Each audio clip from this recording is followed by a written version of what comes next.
যেরকমই দেখতে হোক না কেন তাকে হতে হবে প্রতিবাদী, শক্তিশালী, মননের অধিকারী।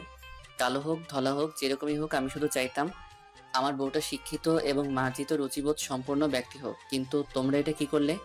ওহ, তোর প্রবলেম তাহলে এই জায়গায়? কোন জায়গায়?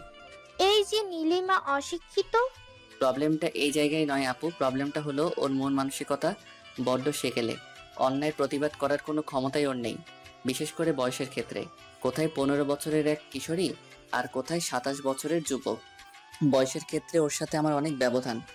ওকেও তুই যোগ্য করে তৈরি করতে পারিস, গড়ে তুলতে পারিস তোর মনের মতো।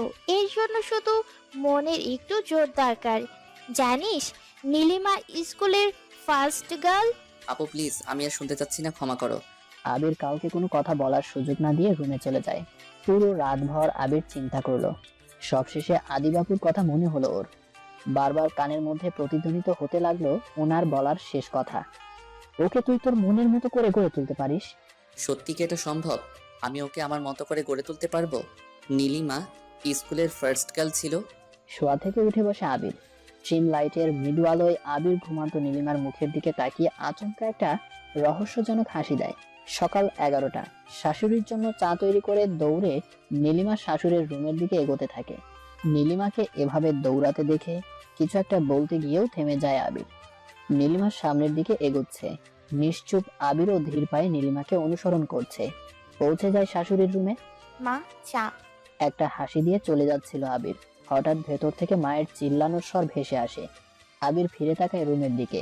ওর মা নীলিমাকে হাত থেকে পড়ে কাপ ভাঙার অপরাধে যা ইচ্ছে তাই কথা শোনাচ্ছে। অলক্ষী, অপয়া বলে গালি দিচ্ছে। গালি দিচ্ছে বাপ তুলে। কথা ধরে নীলিমা অনেক সহ্য করেছে, আজ ধৈর্যের ভাত ভেঙে গেছে। কথায় কথায় বাবা মা তুলে গালিগালাজ। আজ মৃত বাবাকে নিয়ে কথা বলেছে। না, আর মেনে নেওয়া যায় না। ক্ষমা করো মা, আমাকে আজ মুখ খুলতেই হচ্ছে। কথাটা মনে মনে বলে আবারও বলতে শুরু করে নীলিমা। মা, আপনার কাছে হাত জোড় করছি, দয়া করে কথায় কথায় বাপ্পা তুলে গালি দেয়া এবার বন্ধ করুন। অনেক সহ্য করেছে, আর পারছি না মা। তুই আমাকে ধমক দিচ্ছিস কেন? কি করবি? আমি তোর এই শয়তান বাপের নাম নিলে কি করবি তুই? আমার নামে নালিশ করবি শ্বশুরের কাছে? আমায় বাড়ি ছাড়া করবি? কালকের মেয়ে হয়ে তুই আমায়? এতটুকু বলে থেমে যায় নীলিমার শাশুড়ি। কি ব্যাপার, উনি এদিকে কি দেখছেন? বলেই পেছনে ফিরে তাকায় নীলিমা। আবিরকে এভাবে অগ্নি দৃষ্টিতে তাকিয়ে থাকতে দেখে নীলিমার কলিজা শুকিয়ে যাওয়ার উপক্রম। এদিকে নীলিমার শাশুড়ির মনেও ছোটখাটো ঝড় হয়ে যাচ্ছে। সেটা ওনার মুখ দেখেই বোঝা গেছে। শাশুড়ি বুঝতে পারছে আবিরের প্রশ্ন থেকে আজ আর নিস্তার নেই, কারণ উনি ওনার ছেলেকে খুব ভালো করেই চেনেন। শান্ত এবং গম্ভীর প্রকৃতির আবির সবসময় রাগে না, তবে যখন রাগে তখন কুরুক্ষেত্র বয়ে যায়। ভয়ে আবিরের মা হায় আল্লাহ হায় আফসোস করছে। আবির ওর মাকে অবাক করে দিয়ে নীলিমাকে ফ্লোর থেকে টেনে তোলে। নীলিমা তখন ভাঙা কাপের টুকরো জড়ো করছিল, আর ওর কিছু বুঝে ওঠার আগেই আবির ওকে টানতে টানতে রুমে নিয়ে যায়। নিশ্চয় উনি মায়ের সাথে তর্ক করার সময় তা শুনে নিয়েছে। হে আল্লাহ, এখন আমার কি হবে? কেন আমি মায়ের কথা মতো চুপ করে থাকতে পারলাম না? এখন যদি উনি আমায় তাড়িয়ে দেয়, কি হবে আমার? মা, বোন, ওরাই বা সমাজে মুখ দেখাবে কি করে? আবির আলমারি খুলে ভেতর থেকে নীলিমাকে থ্রি পিস বের করে দেয়। সেটা দেখে ভয়ে থরথর করে কাঁপতে থাকে নীলিমা, আর মনে মনে বিলাপ করতে থাকে। আজ আর সব গেল। মায়ের কথা না শোনাতে আজ আমার সব শেষ হয়ে গেল। আবির রুম থেকে বের হয়ে যায়। যাওয়ার আগে বলে যায়, ঢাকায় যাব, এসে যাতে রেডি দেখি। আবির রুম থেকে বের হয়ে সরাসরি মায়ের রুমে যায়।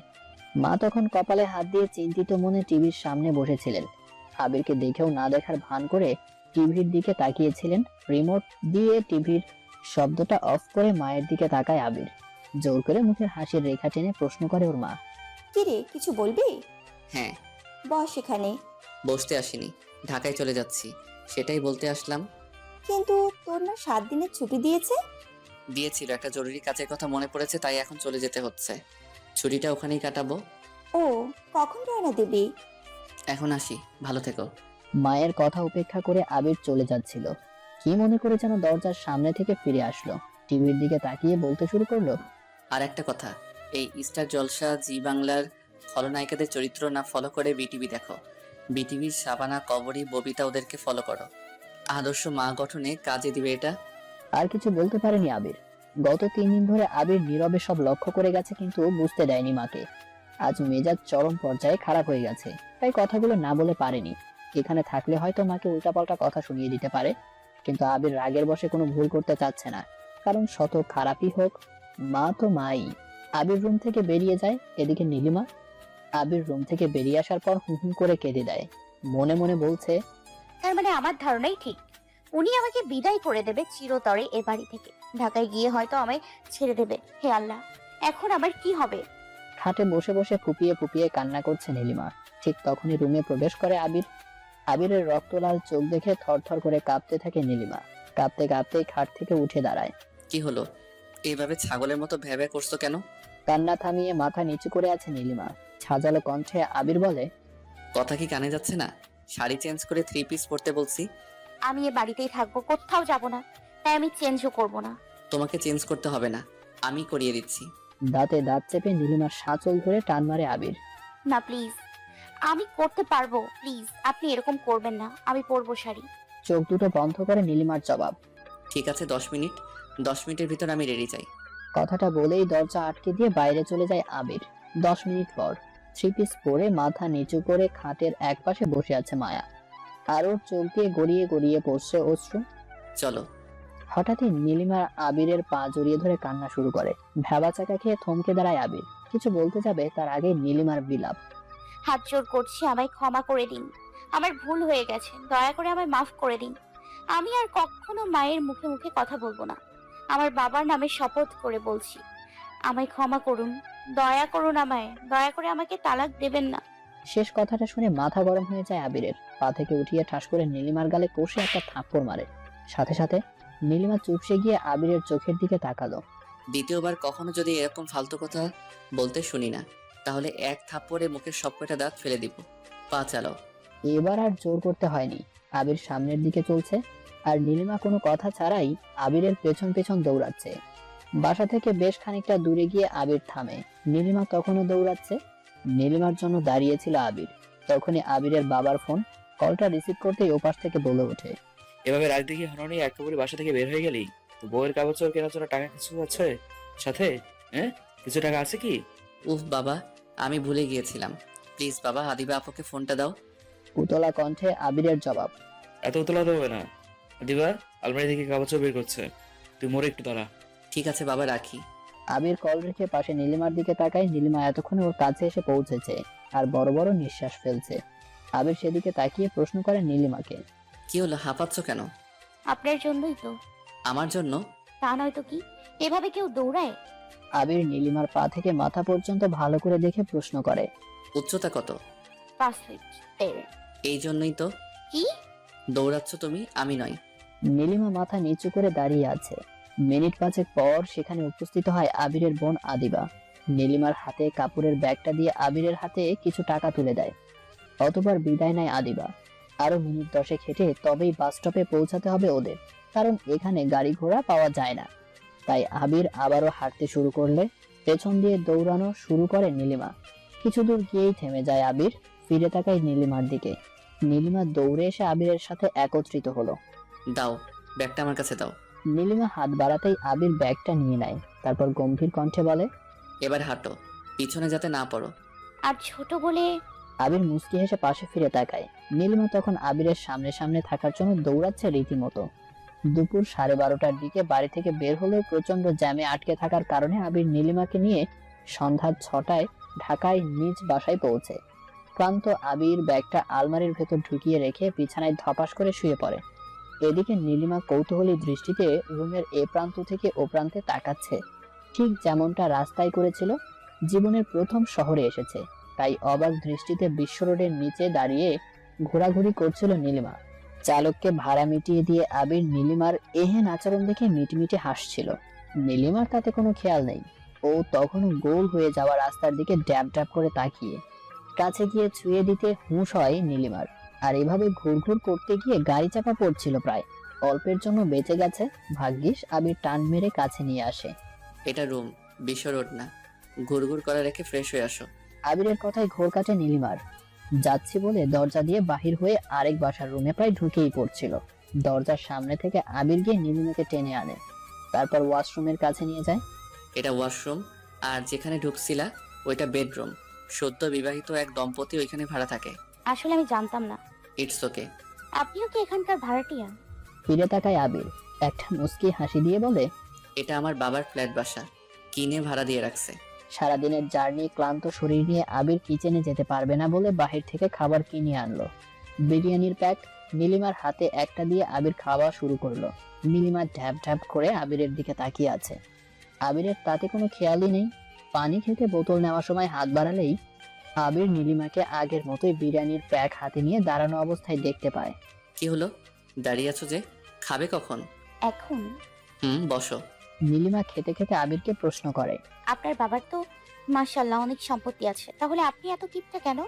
হোয়াট? বিস্মিত চোখে আবির নীলিমার দিকে ফিরে তাকায়। কিপটা মানে কি বলতে চাচ্ছ তুমি? নীলিমা ভয়ে ঢোক গেলে, তারপর আমতা আমতা করে বলে, না মানে আপনার বাসায় প্লেট নেই তো তাই বলছিলাম। অবাকের চূড়ান্ত সীমায় আবির। কে বললো প্লেট নেই? আমার যতগুলো খাবার প্লেট আছে ততগুলো প্লেট কোনো ব্যাচেলর ছেলের নেই। তাহলে এখানে খান কেন? নীলিমা ওর হাতে রাখা বিরিয়ানির প্যাকেট দেখিয়ে বলে। এতক্ষণে আবির আসল ঘটনা বুঝতে পারে। কোনো রকম হাসি আটকিয়ে বলে, এই শখ হলো আর কি, তাই খেলাম আজকে। খাওয়া দাওয়া শেষে আবির নীলিমাকে রুমে বসতে বলে। ওপরে ভাড়াটিয়াদের রুমে যায়। আসবো? জি ভাইয়া আসুন। আড্ডা দিচ্ছিলে নাকি? খেয়েছি তো, তাই একটু। বসুন ভাইয়া। আসলে তোমাদের তো বলেছি সকালে ফোনে তোমাদের ভাবির সম্পর্কে, ও আসছে আজকে আমার সাথে। এখন তোমরা কি সিদ্ধান্ত নিলা? ভাইয়া আমি তো বেডে একা একাই থাকি, ভাবি থাকতে পারবে, আমার কোনো সমস্যা হবে না। ওকে, তোমরা তাহলে পড়াশোনা করো, পরে না হয় ওকে দিয়ে যাব। আবির রুমে চলে আসলো। নীলিমাকে ভালোভাবে বুঝিয়ে শুনিয়ে কিছুক্ষণ পর ওদের সাথে পরিচয় করিয়ে দিয়ে চলে আসলো। পরদিন রাত্রিবেলার ঘটনা। ডিনার করে আবির একটু বাইরে গিয়েছিল। বাইরে থেকে এসে দেখে নীলিমা মুখ ভার করে বারান্দায় দাঁড়িয়ে আছে। প্রশ্ন করে আবির। কি হলো, মন খারাপ? মন খারাপ করে উত্তর দেয় নীলিমা। আমি ওদের সাথে থাকবো না। কিন্তু কেন? ওরা কি সব কথা বলে, হাসাহাসি করে, আমার ভালো লাগে না। ওরা পড়াশোনা করে একটু মজা করে, আর কথা কিন্তু তুমিও কম পারো না, তাই প্লিজ আর কোনো অজুহাত নয়, চলো। আবির নীলিমাকে একরকম জোর করেই ওপরের রুমে দিয়ে আসে। রুমে এসে শুয়েছিল আবির। প্রায় ঘন্টাখানেক বিছানায় ছটফট করে উঠে বসে আবির। কোনোভাবেই ভালো লাগছে না দেখে ছাদে যায়। ছাদ থেকে ফেরার সময় অনেক হাসাহাসির আওয়াজ আসে ওই রুমে, ওই মেয়েদের রুম থেকে। কিসের এত হাসি, এটা বলার জন্য দরজার কাছে যেতেই আবির থমকে যায়। কি সব উল্টাপাল্টা প্রশ্ন করছিল ওরা নীলিমাকে। তোদের একটুও লজ্জা নেই? এই ছোট্ট মেয়েকে কি সব আজে বাজে প্রশ্ন করছিস তোরা? আজে বাজে নয়, তাই না ছোট আপু? আসো বসো এখানে। আচ্ছা নীলিমা, এবার একটু বলো তো, বাসর রাতে কি হয়েছিল তোমাদের মাঝে? কি হবে মানে কিভাবে শুরু করছো? হ্যাঁ হ্যাঁ বলো বলো। কি শুরু করব? আমি ফ্লোরে ঘুমাইছি আর উনি খাটে। ই আল্লাহ, তোমরা আলাদা ঘুমিয়েছিলে? তোমাদের হয়নি? আপু আপনাদের কথা বুঝি না, আর আমার ঘুম পেয়েছে, ঘুমাবো। নীলিমা উঠতে গেলেও ওকে টান দিয়ে হেনা বসিয়ে দেয়। তারপর আবারও প্রশ্ন করে। বলছি, তোমার বর কি তোমার শাড়ির আঁচল ধরে টান দেয়নি? বোকা মেয়ে লাফিয়ে উঠে বলে, হ্যাঁ আপু, দিয়েছে তো। কালকে সকালে উনি আমার আঁচল ধরে টান দিয়েছিল। সবাই একসাথে বলে উঠলো, ওয়াও। রোষা বিছানা থেকে লাফিয়ে উঠে বলল। ওরে আমারে কেউ মাইরাল। পাশ থেকে ঋতুর জবাব, চুপ কর এলিয়েন, শুয়ে আছিস শুয়ে থাক, কথা বাড়াস না। তোরা কি মানুষ নাকি অন্য কিছু রে? এই ছোট বাচ্চাটার পিছনে কেন লাগছিস? কি লাভ তোদের এসব করে? আমরা যা ইচ্ছে তাই করব, তুই কেন শুনছিস এসব? তুই কানে তুলা দিয়ে শুয়ে থাক, রোবটের বাচ্চা রোবট। রেগে যায় রোষা। বিছানা থেকে উঠে নীলিমার হাত ধরে। বোন তুমি ভাইয়ার রুমে থাকো, এটা বেশ নিরাপদ, তবুও এখানে আর এসো না। কথাটা বলে দরজা খুলে রোষা।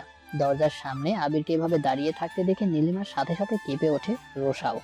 কিছু একটা বলতে যাবে রোষা, তার আগেই নীলিমার হাত ধরে টানতে টানতে ওকে রুমে নিয়ে যায় আবির। রাগান্বিত গলায় বলা শুরু করে। রেগে গিয়ে শাড়ির আঁচল ধরে টান দিয়েছিলাম, সেটাও ওদের বলতে হলো? বলি, তোমার কি ন্যূনতম কমন সেন্স বলতে কিচ্ছু নেই? মন খারাপ করে নীলিমার জবাব। ওরা আমায় জিজ্ঞেস করছে তাই বলছি। দাঁতে দাঁত চেপে আবির বলে, তাই বলে এসব কথা তুমি বলে দিবে? গোপনীয়তা বলতে কি কিচ্ছু বোঝো না তুমি? মাথা নিচু করে নখ চিমটাতে চিমটাতে নীলিমার জবাব। আমি তো মিথ্যে কিছু বলিনি, তারপরেও ধমকাচ্ছেন কেন? ধমকাবো না, তোমায় চুমু দিব। ওরা ব্রেন ওয়াশ করছে, আর তুমি কি না, ভুলটা আমারই হয়েছে। যাক। ড্রিম লাইটটা জ্বালিয়ে বিছানার মাঝখানে কোলবালিশ রেখে তার একপাশে নীলিমাকে শুতে বলে আবিরও শুয়ে পড়ে। মুখটা কালো করে কিছুক্ষণ পর নীলিমাও শুয়ে পড়ে। পরের দিন ক্লাস 10-এর এক সেট বই আর প্রতি বইয়ের জন্য নোট কিনে আনে আবির। এই দেখে আবিরের দিকে তাকিয়ে প্রশ্ন করে নীলিমা। এগুলো আমার? হ্যাঁ তোমার। তোমার পড়াশোনা করতে হবে এখন থেকে। বাসায় বসে পড়বা। পরীক্ষার সময় আমিই নিয়ে যাব তোমাদের স্কুলে। চোখগুলো ছলছল করে নীলিমার, মনে হচ্ছে এখনই কেঁদে দিবে। আর হ্যাঁ, এখন থেকে কথা একটু কম বলার চেষ্টা করবা। অযথা বক বক না করে বইয়ে মনোযোগ দিবা। কাজ হবে যেটা। নীলিমা আচ্ছা বলে মাথা ঝাঁকায়। 6-7 দিন পরের ঘটনা। আবির কলেজ থেকে ফেরে। বাসায় ফিরে আবির নীলিমাকে কিছুক্ষণ পর পর পেটে হাত বোলাতে দেখে। কিছুটা অবাক হয় আবির, প্রশ্ন করে নীলিমাকে। নীলিমা, তোমার শরীর খারাপ? মাথা ঝাঁকিয়ে না বলে নীলিমা। রাত্রে খাবার খেয়ে শুয়েছিল আবির। পাশ থেকে নীলিমা বলে ওঠে। শুনছেন, আমি পেটে হাত দিয়েছিলাম কেন জানেন? মাথা উঁচু করে নীলিমার দিকে তাকায় আবির, প্রশ্ন করে। কেন? উত্তর দেয় নীলিমা। দেখছিলাম বাবু আছে কিনা পেটে। চমকে ওঠে আবির। হোয়াট? কিসের বাচ্চা? কার বাচ্চা? নীলিমার উত্তর। আর আবার আমার বিয়ে হয়েছে, বাচ্চা হবে না? কিছুটা ঘাবড়ে গিয়ে প্রশ্ন করে আবির। বিয়ে হলেই বুঝি বাচ্চা হয়? পণ্ডিতের মতো জোর গলায় বলে ওঠে নীলিমা। না না, শুধু বিয়ে হলেই হবে না, এক বিছানায় থাকতেও হয়। আমার এক ভাবিরও তো বাচ্চা হয়েছে বিয়ের পর। উনিও ভাইয়ের সাথে এক বিছানায় থাকতো। তার কয়দিন পরেই ওনার বমি হতো, মাথা ঘুরতো। এরপরে লাবিব হয়েছে। আমিও তো গতকাল বমি করছি। আমারও তো গাড়ি থেকে নামার সময় মাথা ঘুরছে। নীলিমা, কাল তুমি জার্নি করছিলা, আমার সাথে ঘুরতে গিয়েছিলা, তাই? পুরো কথা বলতে পারেনি আবির। তার আগেই গড়গড় করে বলতে থাকে নীলিমা। আমি মোটেও গাড়িতে উঠলে বমি করি না, মাথাও ঘুরায় না। আমার কেন জানি মনে হচ্ছে আমার পেটে বাবু আছে। বাচ্চা মেয়ের কথায় দম ফাটানো হাসি আসছিল আবিরের, কিন্তু হাসতে গেলে কারণ বলতে হবে পুস্কিটাকে। আবির চাচ্ছে না বাচ্চা মেয়েটার মগজে পোকা ঢোকাতে। চাচ্ছে না বলেই হাসি আটকানোর জন্য অন্য পাশে ঘুরতেই নিচে পড়ে যায়। ছোট্ট একটা হাত আবির ওর চোখের সামনে দেখতে পায়। আনমনে এই মুখে হাসি ফুটে ওঠে ওর। হাতটা ধরে আবির বিছানায় ওঠে, শুয়ে পড়ে। পাশাপাশি বালিশে দুজন শুয়ে আছে।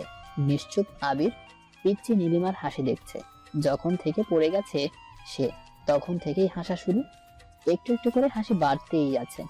এক পর্যায়ে শোয়া থেকে উঠে বসে হাসতে হাসতে হাসতে হাসতে পেট ব্যথা হয়ে গেছিল বোধহয়। তাই ও মাগো করে পেটে হাত দিয়ে মাঝখানে বিরতি নিয়েছিল। এখন আবার হাসা শুরু করেছে। হাসতে হাসতে পাশে রাখা কোলবালিশ জড়িয়ে ধরেছে আর বলছে। ও মা গো, এত বড় হয়েও পড়ে যায়। চুপ করো। ভদ্রতার রেশ মাত্র নাই ভেতরে।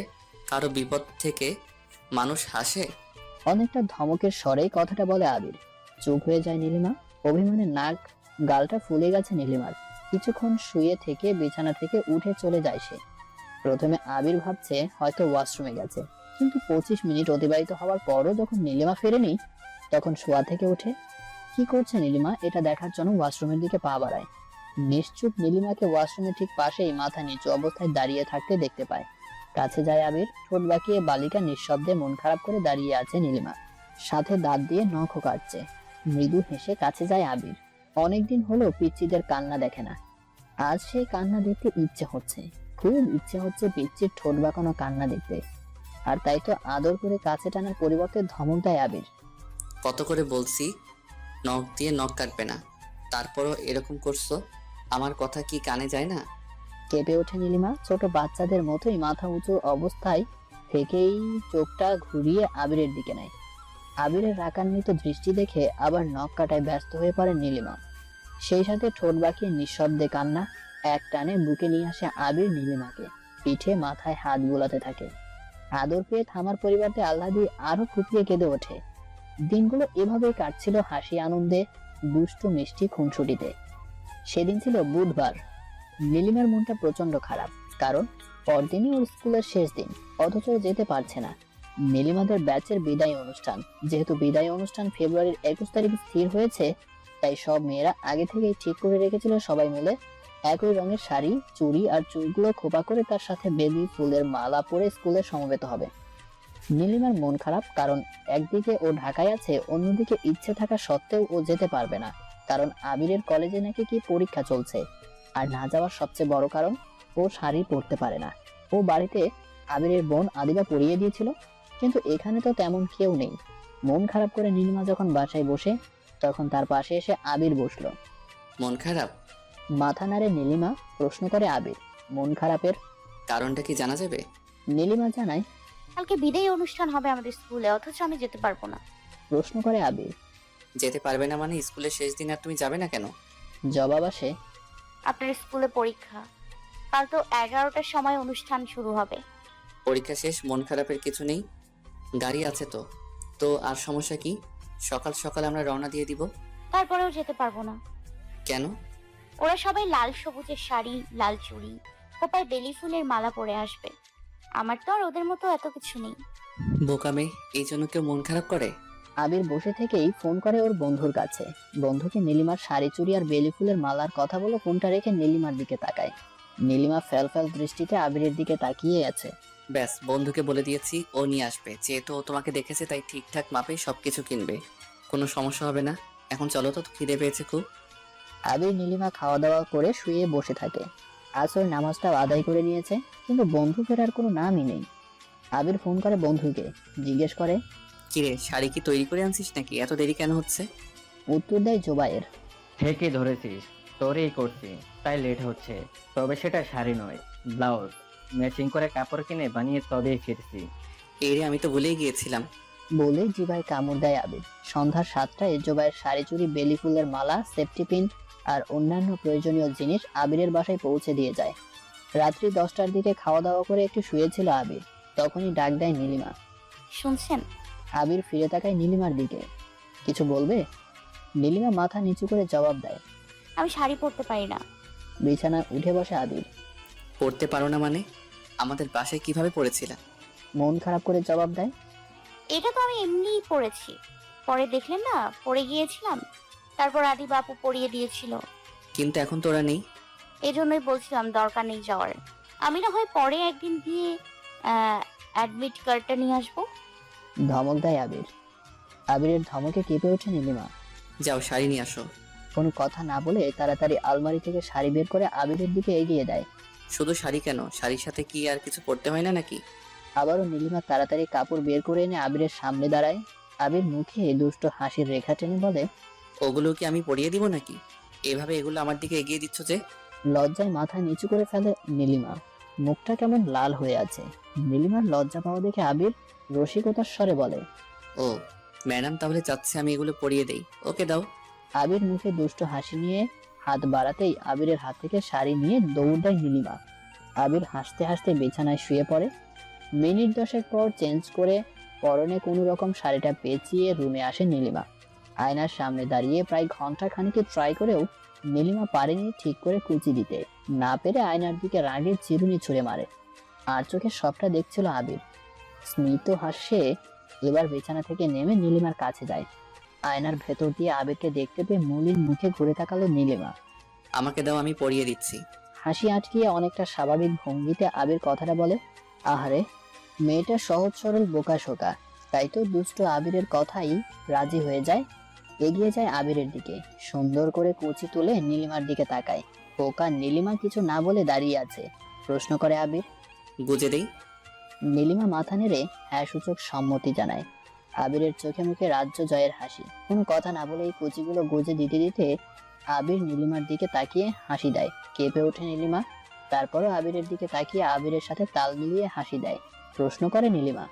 হয়েছে?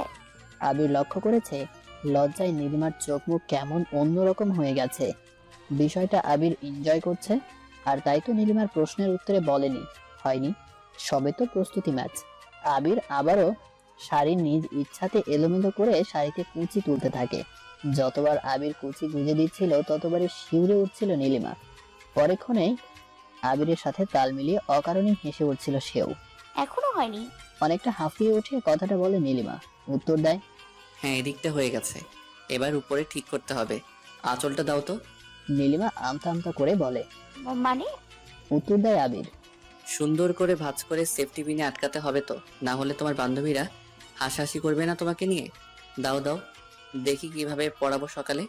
নীলিমা কিছু না বলে নিচের দিকে তাকিয়ে আছে। আবির নীলিমার শাড়ির আঁচল ভাঁজ করছে আর মুখ টিপে হাসছে। আঁচলটা সেফটি পিন দিয়ে আটকানোর সময় আবিরের হাত নীলিমার ঘাড় স্পর্শ করলে নীলিমা কেঁপে ওঠে। নজর এড়ায় না আবিরের। নীলিমাকে ছেড়ে দিয়ে সামনে গিয়ে দাঁড়ায়। অনেকটা হিরোর ভাব নিয়ে প্রশ্ন করে। সত্যি করে বলো তো, এই যে কচি তুলে গুজে দিলাম, আঁচল ঠিক করে দিলাম। এতে তোমার কেমন ফিল হয়েছে? মানে তোমার অনুভূতিটা জানতে চাইছি। নীলিমা মাথা তুলে আবিরের দিকে তাকায়। আবির উৎসুক দৃষ্টিতে নীলিমার দিকে তাকিয়ে আছে। কাপা কাপা গলায় নীলিমার উত্তর। আপনি আবির খুশি হয়ে বলে, হ্যাঁ আমি। আপনি আমায় হ্যাঁ বলো, আমি তোমায়। পাতুকুতু কেন দিচ্ছেন? ওরে আমারে কেউ মাইরালা। কথাটা বলেই ধপাস করে বিছানায় পড়ে যায় আবির। যাই হোক, পরের দিনও আবির নীলিমাকে নিজ হাতে শাড়ি চুড়ি পরিয়ে দিয়ে খোপায় বেলি ফুলের মালা গুঁজে দেয়। সকাল 10টা নাগাদ আবির নীলিমাকে নিয়ে নীলিমাদের বাসায় পৌঁছে। কোন রকম কুশল বিনিময় করেই আবিরকে আবার রওনা দিতে হয়। নীলিমাদের বাসা থেকে স্কুল খুব কাছেই, 7 মিনিটের পায়ে হাঁটা রাস্তা। গাড়ি নিয়ে যাওয়াতে 2 মিনিটও লাগেনি।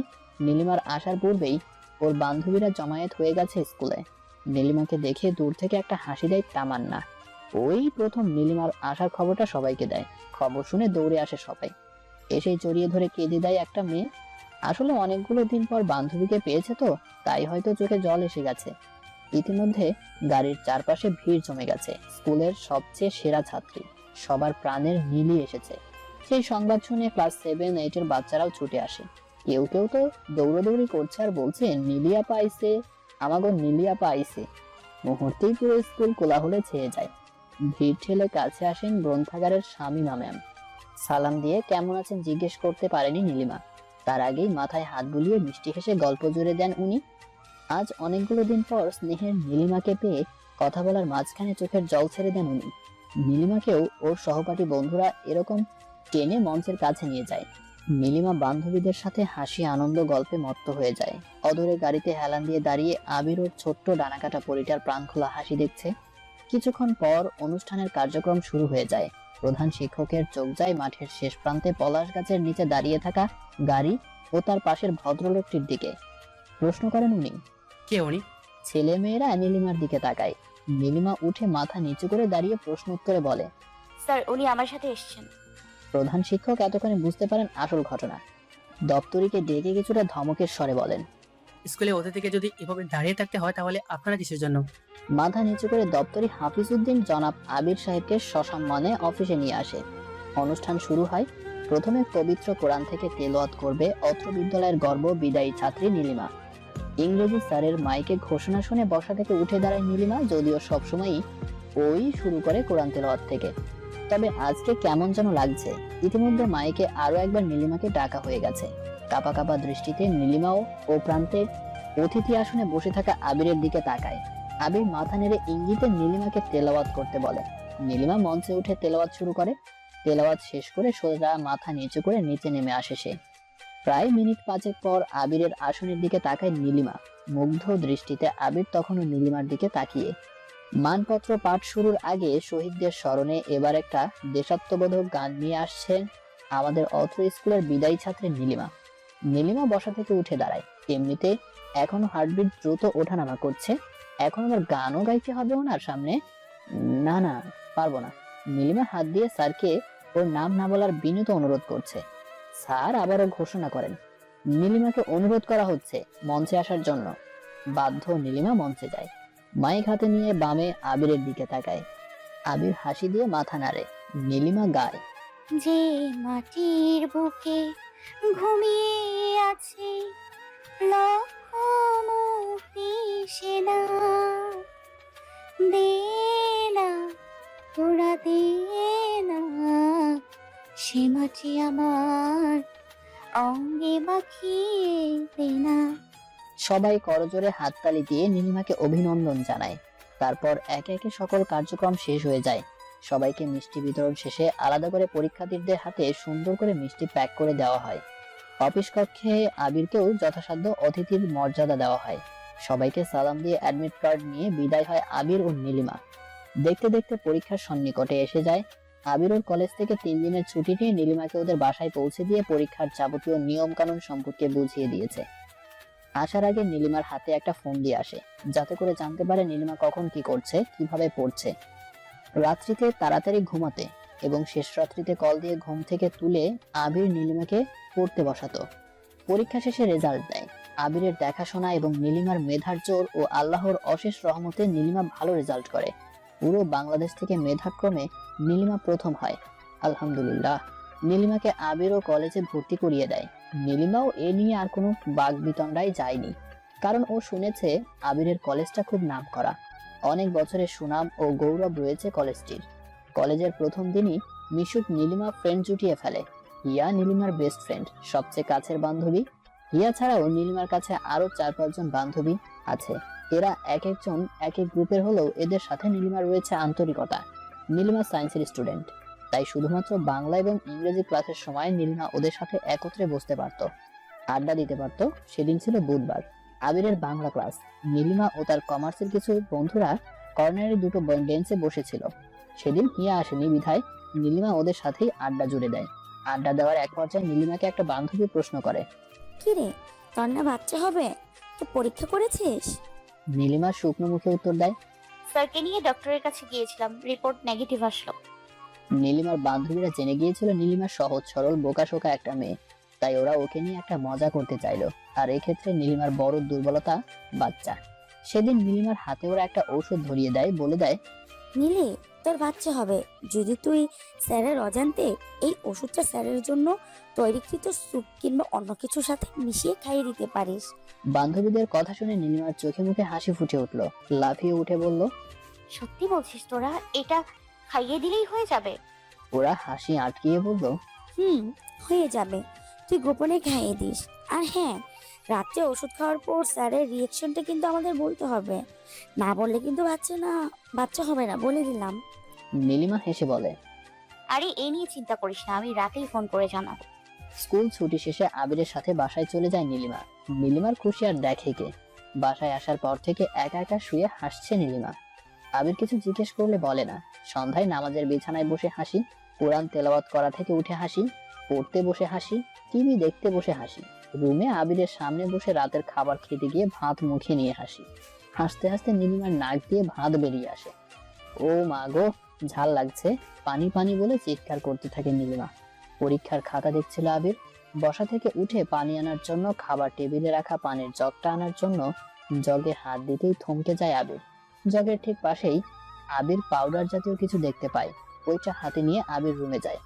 আবিরের হাতে বান্ধবীদের দেয়া ঔষধটা দেখে ভয় চুপসে যায় নীলিমা। আবির বলার আগেই বসা থেকে মাথা নিচু করে দাঁড়িয়ে পড়ে। ধমকের স্বরে প্রশ্ন করে আবির, কি এটা কে দিয়েছে তোমাকে? নীলিমা কাপা গলায় জবাব দেয়, স্যার, আমার কোনো দোষ নেই, ওরা আমায় দিয়েছে। ওরা কে আর কি কারণে দিয়েছে? দ্বিগুণ রেগে প্রশ্ন করে আবির। উত্তর দেয় নীলিমা, পপি, জোনাকি, ফাতেমা, ঝুমা, ওরা বলেছে আপনাকে একটা গোপনে স্যুপের সাথে খাইয়ে দিতে। তাহলে আপনি আমায় আদর করবেন, তবেই আমার বাচ্চা হবে। রাগে কাঁপতে থাকে আবির। ভেবেছিল বয়স বাড়ার সাথে সাথে ম্যাচুরিটিটাও চলে আসবে, বুঝতে শিখবে নীলিমা। কিন্তু তার হলো কই। কলেজে উঠেও একের পর এক যা ঘটিয়ে চলেছে আবিরের, তাতে তো মাথা নষ্ট হওয়ার উপক্রম। অন্যদিন মাথা ঠান্ডা করলেও আজ আবির পারেনি নিজেকে কন্ট্রোলে রাখতে। তাই তো ঔষধ বাইরে ফেলে দিয়ে এসে নীলিমাকে ঝাঁঝালো গলায় কড়া কথা শুনিয়ে দেয়। সেই সাথে বলে দেয়, ওদের সাথে যেন আর কখনো না দেখি তোমাকে। নিশ্চুপ নীলিমা ভয়ে ভয়ে মাথা ঝাঁকায়। পরদিন যথাসম্ভব এড়িয়ে চলেছে নীলিমা ওর ফ্রেন্ডদের। কিন্তু বাংলা ক্লাসের সময় ওরা জেকে বসে নীলিমার পাশে। কিরে, রাতটা কেমন কাটলো, কিংবা কি হয়েছিল রে রাত্রে? এক একজনের এক এক প্রশ্ন, আর সেটা নিয়ে হাসাহাসি। নীলিমা উত্তরে কিছু বলার জন্য পেছনে ফিরতেই ক্লাসে আসে আবির। ক্লাসে ঢুকেই আবির নীলিমাকে পেছনে তাকানো অবস্থায় দেখতে পায়। রাগে ফুঁসতে থাকে আবির। এটা দেখে নীলিমার ভেতরটা কেঁপে ওঠে, শুকিয়ে যায় গলা। আবির পড়া জিজ্ঞেস করলে সব গুলিয়ে ফেলে আবিরের লাল চোখ দেখে। বেঞ্চের উপর এক ঠ্যাঙায় আবির নীলিমা ও তার পড়া না পারা বান্ধবীদের দাঁড় করিয়ে রাখে। প্রায় 10 মিনিট এভাবে দাঁড় করিয়ে রাখছে, তবুও রাগ কমছিল না দেখে আবির সবগুলোর সামনে আনে। অতবার কান ধরে 100 বার ওঠা বসা করতে বলে। একবার কম হলে পরবর্তীতে দ্বিগুণ শাস্তি। এটা শুনে নীলিমা মনে মনে 1-2 গুনতে থাকে আর উঠবোস করতে থাকে। ক্লাস ভর্তি স্টুডেন্টদের সামনে এভাবে কান ধরে উঠবোস করা ব্যাপারটা খুব লজ্জার। 100 বার কান ধরে উঠবোস করেই নীলিমা ওর জায়গায় গিয়ে বসেছে, যদিও অন্য মেয়েরা 20 বারের অধিক উঠবোস করেনি। পাশের ছেলেরা মিটমিট করে হাসছে আর ফিসফিস করে কথা বলছে। লজ্জায় মাথা নিচু করে বসে থাকা অবস্থায় নীলিমার চোখ থেকে 2 ফোঁটা অশ্রু নিচে বইয়ের মাঝে পড়ে। মাথা নিচু অবস্থায় নীলিমা এক হাত দিয়ে ভেজা চোখ মুছে নেয়। সেদিন আর কোনো ক্লাস না করে নিঃশব্দে নীলিমা কলেজ ত্যাগ করে যে ছেলেরা পাশ থেকে ফিসফিস আর হাসাহাসি করছিল সেই ছেলেদেরও আবির মাঠের মধ্যে দাঁড় করিয়ে প্রত্যেককে একে একে ঠেঙিয়ে 10টি করে 20 ঘা বসিয়ে দেয়। কলেজে ছুটির পর ছেলেরা এ নিয়ে প্রিন্সিপাল স্যারের কাছে নালিশ করে যায়। প্রিন্সিপাল স্যার আবিরকে ওনার কক্ষে ডেকে নেক্সট টাইম যাতে এরকম নালিশ না আসে সে ব্যাপারে হুঁশিয়ারি করে দেন। রাগে গজগজ করে আবির বাসায় চলে যায়। নীলিমাকে ইচ্ছে করে আবির নেয়নি, কিন্তু আশ্চর্য হলো তখন যখন বাসায় গিয়ে দেখলো নীলিমা তার আগেই বাসায় পৌঁছে গেছে। কলেজ ড্রেস চেঞ্জ না করেই বিছানার এক কোণে বালিশ বুকে জড়িয়ে চুপটি করে চোখ বুজে আছে নীলিমা। কিচ্ছু বলেনি আবির, না ধমক, না চেঞ্জ করে ফ্রেশ হয়ে খাওয়ার কথা। নীলিমাও আবিরের আগমনের শব্দে চোখটা যে বন্ধ করলো সেটা খুললো আবির সন্ধ্যার আগে বাইরে চলে যাওয়ার পর। আবির বাইরে চলে গেলে উঠে বসে নীলিমা, চোখের পাশে শুকিয়ে যাওয়া অশ্রু রেখা মুছে ড্রেসটা চেঞ্জ করে নেয়। মাগরিবের আজান দিলে নামাজ পড়তে বসে। রাত্রি 8টার দিকে রাতের খাবারের জন্য রান্না বসানো হয়। আবির ফিরে আসে বাসায়। আজ আর কোনো পাগলামি করেনি নীলিমা। আবির আসার পর একবার শুধু তাকিয়ে দৃষ্টি ফিরিয়ে নিয়েছে। আবিরও কোনো কথা না বলে সেকেন্ড ইয়ারের স্টুডেন্টদের পরীক্ষার খাতা নিয়ে বসে পড়ে। রাত্রি 10টার দিকে টেবিলে খাবার পরিবেশন করে রুমে যায় নীলিমা। ধীর কণ্ঠে আবিরকে জানায়, টেবিলে খাবার দিয়ে আসছি, খেয়ে আসেন। খাতাগুলো রেখে টেবিল থেকে একটা প্লেট নিয়ে সোফায় নীলিমার পাশে এসে বসে। ভাত মেখে নীলিমার মুখের দিকে এগিয়ে দিতেই উঠে দাঁড়ায় নীলিমা। বিকেলে কলেজ থেকে ফেরার পথে ইয়াদের বাসা থেকে বিরিয়ানি খেয়ে আসছি। আমার দ্বারা আর আজকে খাওয়া সম্ভব না, আপনি খেয়ে নিন। কথাটা বলেই বিছানার একপাশে জড়সড় হয়ে শুয়ে পড়ে নীলিমা। জবাবে কিছুই বলেনি আবির, শুধু সিক্ত নয়নে একবার নীলিমার দিকে তাকালো। তারপর প্লেটটা টেবিলে রেখে অন্যান্য খাবারগুলো ঢেকে রেখে কিচেনের লাইটটা অফ করে দেয়। চুপটি করে এসে বিছানায় শুয়ে পড়ে আবির। নীলিমার বিপরীতমুখী হয়ে শুয়ে চোখের জল ছেড়ে দেয়। মনে মনে বলতে থাকে, আমি ওকে এত বড় শাস্তি দিলাম, আমি কি করলাম, কিভাবে এটা করতে পারলাম? নিঃশব্দে গোমড়ে কেঁদে ওঠে আবির। তারপর একটা সময় গভীর ঘুমে তলিয়ে যায়। রাত্রে হাড় কাঁপানো জ্বর আসে নীলিমার। ছটফট নীলিমা কিছু না বলে নিঃশব্দে বিছানায় এপাশ ওপাশ করছে। তারপর ভোরের দিকে ঘুমিয়ে পড়ে। সকাল হয়ে গেছে, ফজর নামাজটাও পড়েনি, আবার এখনো শুয়ে আছে। রাগ করলে মানুষ এমন করে, নামাজ ছেড়ে দেয়? প্রশ্নটা করেই নীলিমার হাত ধরে টান দেয় আবির। চমকে যায়। নীলিমার শরীরটা এতটাই গরম ছিল যে আবির তাড়াতাড়ি হাতটা সরিয়ে আনে। হায় আল্লাহ, এত গরম কেন এর শরীর? কথাটা বলেই ঘুমান্ত নীলিমার কপালে হাত রাখে। আতকে ওঠে আবির। পুরো শরীর জ্বরে পুড়ে যাচ্ছে নীলিমার। এখন আমি কি করব? এত সকালে তো কোনো ফার্মেসিও খোলা পাবো না। উপায়ান্তর না দেখে আবির ও রুমাল ভিজিয়ে নীলিমার মাথায় জলপট্টি দিতে থাকে। নীলিমার শরীরের তাপমাত্রা এতটাই প্রকট ছিল যে ওই তাপের প্রভাবে কপালে রুমাল দেওয়া মাত্রই রুমাল গরম হয়ে যাচ্ছিল। ও মা গো, শরীরটা নাড়াতে পারছে না, সে খুব ব্যথা পাচ্ছে। এসব বলে অস্ফুট স্বরে আর্তনাদ করতে থাকে নীলিমা। আজ শুধুমাত্র আমার অবিবেচকের মতো কাজের জন্য ওর এই অবস্থা হলো। কথাটা বলেই চোখের পানি ছেড়ে দেয় আবির। সকাল 10টায় ফার্মেসি থেকে ঔষধ আনিয়ে গরম ভাত তরকারি রান্না করে আবির। নীলিমার পাশে এসে বসে। ধীর গলায় নীলিমাকে ডাকে, নীলিমা শুনছো? আর কত ঘুমাবে? সকাল হয়েছে, উঠে পড়ো এবার। নীলিমা তাড়াতাড়ি করে উঠে বসে বিছানায়। ঘড়ির দিকে তাকিয়ে জিজ্ঞেস করে, দিনের 10টা নাকি রাত্রের 9টা বাজে?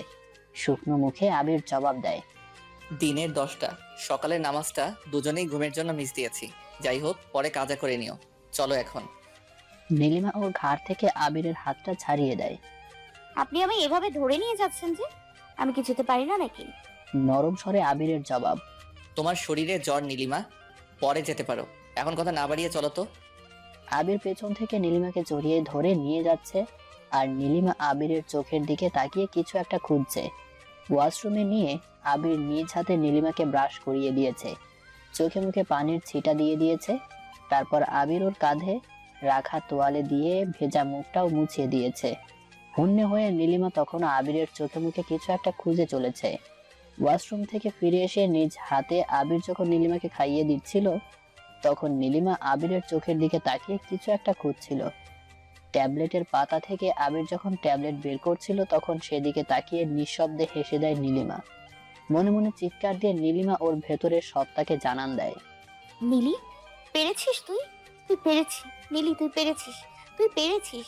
যে চোখে একদিন তুই তোর জন্য ঘৃণা দেখতে পেয়েছিলি, আর সেই চোখেই তোর জন্য ভালোবাসার অথৈ সাগর দেখতে পাচ্ছিস। তুই আসলেই পেরেছিস নীলি। সেদিনের পর থেকে নীলিমা পাল্টে যায়, ঘোর পাল্টে যায়। আগের সেই বাচ্চা বাচ্চা ভাবটি আর ওর মধ্যে নেই। আগের মতো আর পাগলামিও করে না কারণে অকারণে আবিরকে জ্বালাতন। অতিবাহিত হয়ে গেল অনেকগুলো বছর। সেদিনের সেই ঘটনা, কলেজে কান ধরে ওঠবোস করানোর দিন, আবির ওর নীলিমাকে হারিয়ে ফেলেছে সেই আগের বাচ্চা নীলিকে। ওর নীলি এখন আর আগের মতো হাসে না, বাচ্চাদের মতো আসে না ছুটে ওর কাছ থেকে টেনে নিয়ে বলে না, চলুন না ডাক্তারের কাছে যাই, বাবুটার বয়স কত হয়েছে জেনে আসি। এখন আর কেউ চশমা চুরি করে নিজের চোখে দিয়ে রাখে না। সর্বোপরি আবির এখন আর কাউকে ধমকাতে পারে না। পারবে কিভাবে? ওর নীলির দিন যে এখন মেডিকেল কলেজের হোস্টেলে পড়াশোনা করে কাটে। মাসে কোনো একদিন মন চাইলে আসে, সাথে সাথে আবার চলেও যায়। যে একটু সময়ের জন্য আবির নীলিমাকে পায়, সে সময়টুকু আবিরের নীলিমাকে চিনতেই চলে যায়। নীলিমা চলে গেলে মনকে প্রশ্ন করে আবির, এ আমার সেই নীলি তো যে একসময় আমি ধমকটা দিলে খেত না? এ আমার সেই নীলি তো একটু ব্যস্ত থাকলে যে বলতো বুঝি তো, আমার দিকে তাকাতে এখন আর ভালো লাগে না, তাই ব্যস্ততার বাহানায় দূরে থাকুন। নীলিমা যে সময়টা হোস্টেলে বান্ধবীদের আনন্দে দিন কাটাতো, আর আবির সে সময়টা একাকী অন্ধকারে বসে চোখের জল ফেলে কাটিয়ে দিত। কোর্স শেষে নীলিমা হোস্টেল ছেড়ে দেয়, বান্ধবীদের থেকে বিদায় নিয়ে বাসায় ফেরে। দুদিন পরই আবার ইন্টার্নির জন্য নীলিমাকে চট্টগ্রাম যেতে হবে। সেখানকার হৃদরোগ ইনস্টিটিউট থেকে ইন্টার্নি শেষ, তবেই ঢাকায় ফিরবে। ব্যস্ত নীলিমা বিরামহীন ভাবে যখন ওর জিনিসপত্র গোছাচ্ছে, আবির তখন চুপিসারে বারান্দার এক কোণে দাঁড়িয়ে নীলিমার ডায়েরির পাতায় চোখ বুলায়, যেখানে লেখা, যে রাত্রি থেকে একজন নারী ও একজন পুরুষের এক নবজীবনের সূচনা ঘটে। অভিনয়টা শুরু ঠিক তার পরের দিন থেকে। একটা মেয়ে নিজের বাবা মা ভাই বোন আত্মীয় পরিজন সবাইকে ছেড়ে শূন্য হাতে শ্বশুরবাড়িতে পা রাখে। সবাইকে ছেড়ে চলে আসলেও তার দুচোখ ভরার স্বপ্ন আঁকা থাকে অচেনা মানুষটিকে ঘিরে, যাকে সে কখনো দেখেনি, চেনেনি, জানেনি। আমিও তার ব্যতিক্রম ছিলাম না। বাবাকে হারিয়ে একরকম বাধ্য হয়ে পরিস্থিতির চাপে পড়ে যখন বিয়ের পিড়িতে বসলাম, তখন চোখ ভর্তি স্বপ্ন ছিল সেই অদেখা রাজকুমারকে ঘিরে, এক মাস্টার মশাইকে নিয়ে, আমার আবিরকে নিয়ে। 7 দিনে একটু একটু করে যে স্বপ্ন আমি আমার বুকে লালন করেছিলাম, সেই লালিত স্বপ্ন নিমিষেই ভেঙে তছনছ হয়ে যায় ওর ভয়ানক সেই ফুলশয্যার রাত্রিতে, ওর কথার করাল গ্রাসে। ভালোবেসে বুকে টানার পরিবর্তে ও আমায় তাড়িয়ে দিয়েছিল সেদিন। শারীরিক আঘাত নয়, সে ওর অপ্রিয় কিছু কথা তরোয়াল দ্বারা আমায় আঘাত করেছিল। আমার দিকে চাদর বালিশ ছুঁড়ে দিয়ে দেখিয়ে দিয়েছিল আমার সঠিক স্থানটা, যা আমি কখনো অন্যায় কিছু সহ্য করিনি। সেই আমি চুপটি করে রুমের এক কোণে শুয়ে পড়লাম। চোখ থেকে পানি পড়েছে, কিন্তু ভেঙে পড়িনি। পরের দিন যখন ও আমার দিকে তাকিয়ে এক পৈশাচিক হাসি দিয়ে বলল, অভিনয়টা তাহলে ভালোই পারো, আমিও এটাই চাই। তখন মনে মনে একটাই প্রতিজ্ঞা করেছিলাম, যে চোখে আজ আমার জন্য একরাশ ঘৃণা দেখছি, সেই চোখে একদিন আমার জন্য ভালোবাসার অথৈ সাগর দেখতে চাই। সেদিন থেকেই শুরু হলো অভিনয়ের পালা। কত বোকাই না ও, যে আমি অজপাড়া গায়ে বেড়ে উঠেছি, তাকেই কিনা বাচ্চা হওয়ার কারণ শিখাতে আসে। তোদের মতো শহুরের ছেলে মেয়েদের চেয়ে আমরা গ্রামের ছেলেমেয়েরা এদিক দিয়ে এক ধাপ এগিয়ে। যে বিষয়টা তোরা প্রযুক্তির কল্যাণে জানতে পারি, সে বিষয়টা আমরা দাদি নানি ভাবিদের থেকে তার অনেক আগে শিক্ষা পাই। সর্বোপরি আমি একজন সায়েন্সের স্টুডেন্ট, আর তাকেই কিনা তুই।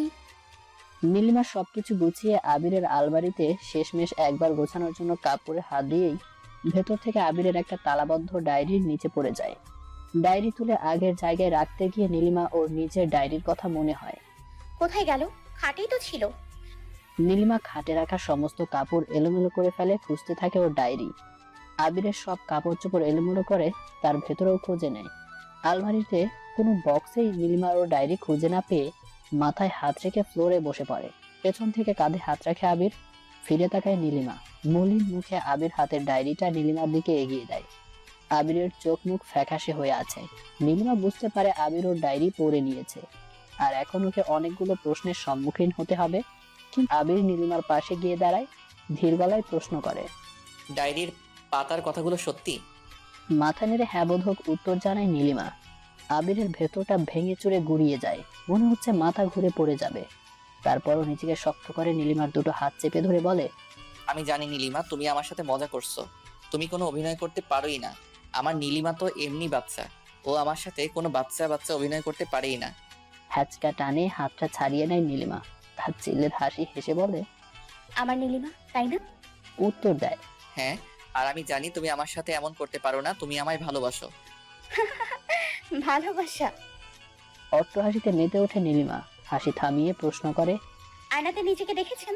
আজকাল চুল অর্ধেক পেকে গেছে, পুরাই একটা বুড়ো বুড়ো লাগে। আর সেই বুড়োকে ভালোবাসবে ডক্টর নীলিমাকে? ক্ষণিকের জন্য স্তব্ধ হয়ে যায় আবির। বারবার প্রতিধ্বনিত হতে থাকে নীলিমার বলা শেষ কথা, সেই বুড়োকে ভালোবাসবে ডাক্তার নীলিমা। ভীষণ কষ্ট পায় আবির, কিন্তু ভেঙে পড়েনি। মুখে জোর করে একটা হাসির রেখা টেনে নীলিমার হাতটা ধরে, হাঁটু গেড়ে ফ্লোরে বসে হাসি মুখেই বলে, আমি জানি আমার নীলি আমার সাথে মজা করছে। ও আমার সাথে এমন করতেই পারে না, কারণ ও যে আমাকে নিজের থেকেও বেশি ভালোবাসে। একটা ধাক্কা দিয়ে আবিরকে ফ্লোরে ফেলে দেয় নীলিমা। তাচ্ছিল্যের হাসি হেসে বলে, ভালোবাসা সে তো ফুলসজ্জা রাতেই মরে গেছে। ফ্লোর থেকে উঠে দাঁড়ায় আবির। নীলিমার সামনে দাঁড়িয়ে ওর দুগাল স্পর্শ করে বলে, আমি জানি তো তুমি এসব রাগ করে বলছো, অভিমান থেকে বলছো। হাত দুটো ছাড়িয়ে দেয় নীলিমা। আবিরের চোখে চোখ রেখে বলে, অভিমান? সে তো তার সাথেই মানায় যাকে মন থেকে ভালোবাসা যায়। এমন কেন করছো? একটু শান্ত হও তুমি। এই কথা শুনে আবিরের কাছে চলে আসে নীলিমা। চোখে চোখ রেখে জোর গলায় বলে ওঠে, বুঝতে কেন পারছেন না? আমি সত্যি বলছি, আমি আপনাকে ভালোবাসি না, বাসতে পারি না। আবির দুহাত দিয়ে নীলিমার একটা হাত চেপে ধরে। দু চোখ দিয়ে অথই জলরাশি নিচে গড়িয়ে পড়ছে। কান্না ভেজা গলায় প্রশ্ন করে আবির। কেন করলে এমনটা? নীলিমা আবিরের হাতের দিকে চোখ ইশারা করে উত্তর দেয়, এই যে আজকের এই দিনটি দেখার জন্য। আবির হাতটা ছেড়ে দেয়। নীলিমা সেই অবস্থায় কাপড়ের ব্যাগটা হাতে নিয়ে আবিরের দিকে তাকায়।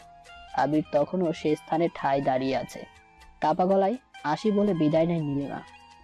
আবিরের রুম থেকে বেরিয়ে নিচে রাস্তায় গিয়ে সরাসরি রিকশায় উঠে পড়ে নীলিমা। অতবার বাস স্টপে গিয়ে বাসে উঠে রওনা দেয় নরসিংদীর উদ্দেশ্যে। মাকে আগেই জানিয়ে দেওয়া হয়েছে ছোট ভাই আর লিমাকে নিয়ে দুদিন পরেই চিটাগাং মামার বাসায় আছি। ওইখানকার হসপিটালে এক বছর কাজ করতে হবে। তোমরা রেডি থেকো। নীলিমা বাসায় পা রাখা মাত্রই কল করে নীলিমার শ্বশুর। ভয়ে ফোনটাই অফ করে ফেলে নীলিমা। বুঝতে পারে আবির ওনাকে নিশ্চয়ই কিছু একটা বলেছে, তাই আজ হঠাৎই এ সময় ফোন করছে। আবির যদি সব বলে দিয়ে থাকে তাহলে এটা নিশ্চিত উনি এ বাড়িতে চলে আসবে। মা কাকা কাকিরা এসব জানবে, সাথে তুলকালাম সৃষ্টি হবে। না, আর এক মুহূর্তেও এখানে থাকা যাবে না। সে রাতটা কোনো মতো কাটিয়ে পরদিন ভোরে ট্রেনে নীলিমা ওর মা ও ছোট ভাই বোনদের নিয়ে চিটাগাংয়ে চলে যায়। কেটে যায় দুদিন। বাবা কি হলো? ফোন ধরেছে নীলিমা? কথা বলেছো ও বাড়িতে? সেদিন আবিরের বাবা ও মা এসেছিল তাদের বউ ছেলেকে দেখতে। এসে আবিরের অগোছালো রুম ও রক্তলাল চক্ষু দেখে ভরকে যায়। জানতে পারে আসল ঘটনা। আবিরের বাবা মা দুজনেই স্তম্ভিত। হওয়ারই কথা, এরকম কিছু ওরা যে কল্পনাতেও নীলিমার থেকে প্রত্যাশা করেনি। যাই হোক, ছেলের মাথায় হাত বুলাতে থাকে মা। আবিরের বাবা এবার কল দেয় নীলিমার মায়ের ফোনে। সালাম দিয়ে কুশল বিনিময়ের এক পর্যায়ে জানতে পারে নীলিমা ওদের নিয়ে চিটাগাং মামার বাসায় উঠেছে। কোনো ভনিতা না করে আবিরের বাবা সোজা সাপটা নীলিমার মায়ের কাছে পুরো ঘটনা খুলে বলে। লজ্জায় মাথা নত হয়ে যায় নীলিমার মায়ের, কারণ উনি জানেন আর যাই হোক আবিরের বাবা কখনো মিথ্যে কথা বলার মানুষ না। সে রাত্রে মেয়ের মুখোমুখি হয় মা। প্রশ্ন করেন, কি রে, জামাই কল দেয়নি যে আজকে একবারও? জামাইয়ের সাথে কি কিছু হয়েছে? মায়ের প্রশ্নে রেগে যায় নীলিমা। সামনে থাকা গ্লাসটা ছুঁড়ে ফ্লোরে ফেলে।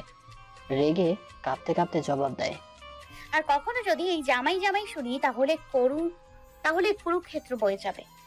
একটা দীর্ঘশ্বাস ছেড়ে সে স্থান ত্যাগ করে নীলিমার মা। মায়ের সাথে এরকম চোখ রাঙানোতেই বুঝতে পারেন উনি, উনার মেয়ে নিচে নামতে নামতে এতটাই নিচে নেমে গেছে যে ঘৃণা করতেও ওকে মানুষের বিবেকে বাঁধবে। দুপুরে লাঞ্চ করে রুমে বসেছিলেন নীলিমার মা। তখনই কল আসে নীলিমার শ্বশুর বাড়ি থেকে। রিসিভ করতেই ওনারা জানান আবিরের অবস্থা খুব খারাপ।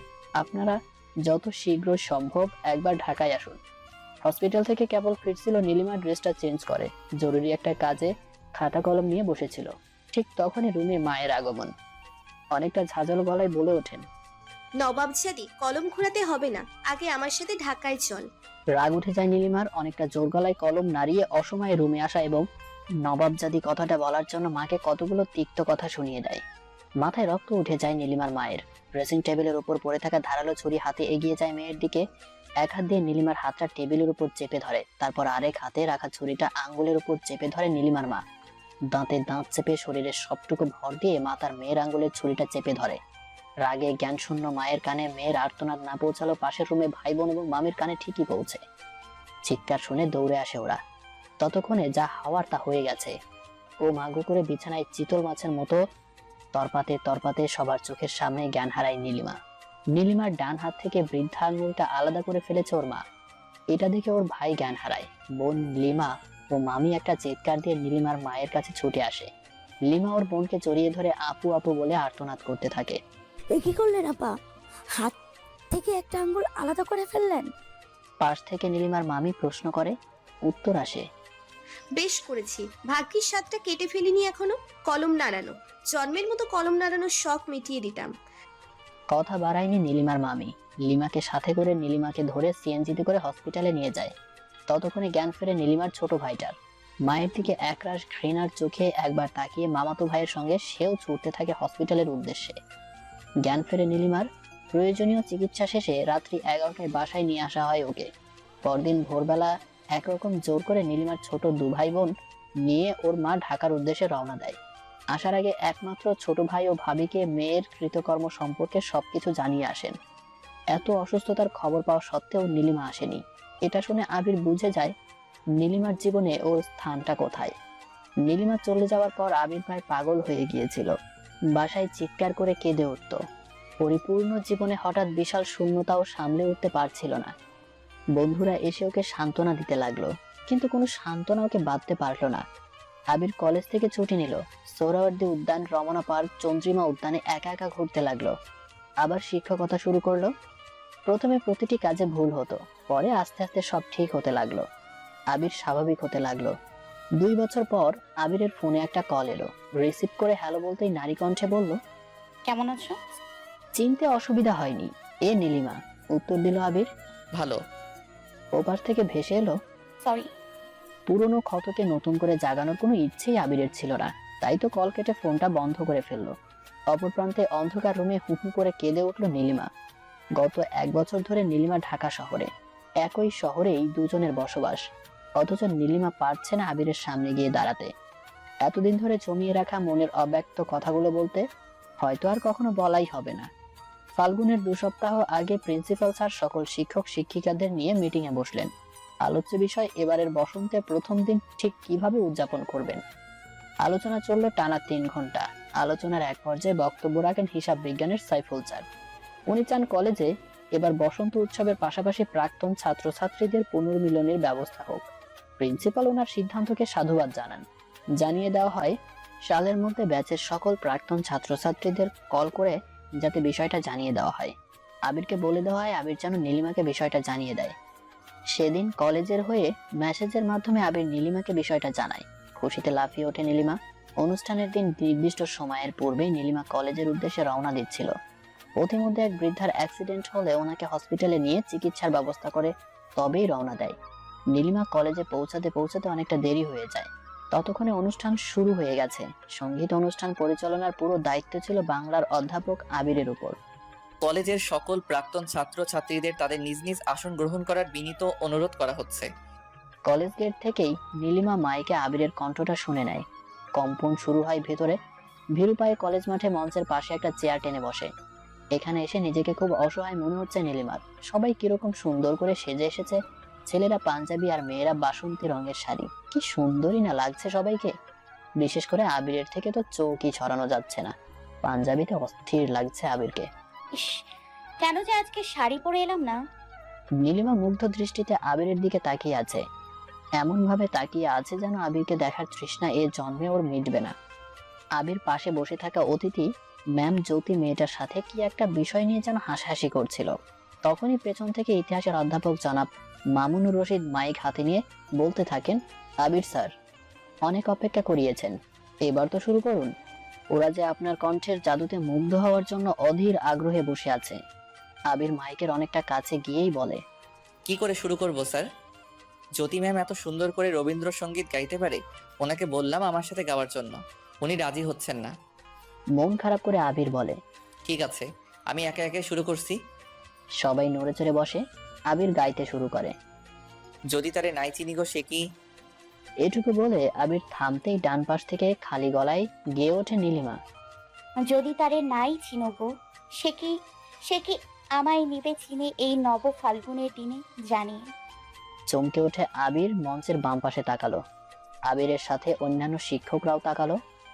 রুগ্ন দেহ, মলিন চেহারার নীলিমাকে চিনে নিতে একটু কষ্ট হচ্ছিল আবিরের। 2 বছরের মানুষ এতটা বদলে যেতে পারে সেটি নীলিমাকে না দেখলে আবির বোধহয় জানতেই পারতো না। শুকিয়ে আগের চেয়ে লম্বা হয়ে গেছে, চোখের নিচে কালো দাগ পড়ে গেছে, দাঁতগুলো কেমন ভেসে গেছে। না চাইতেই আবিরের ভেতর থেকে একটা দীর্ঘ শ্বাস বেরিয়ে আসে। পাশে বসা অর্থনীতির ম্যাম নীলিমার হাতে একটা মাইক ধরিয়ে দিয়ে গান গাওয়ার জন্য বলে। আচমকা আবির মাইকে ঘোষণা করে দেয়।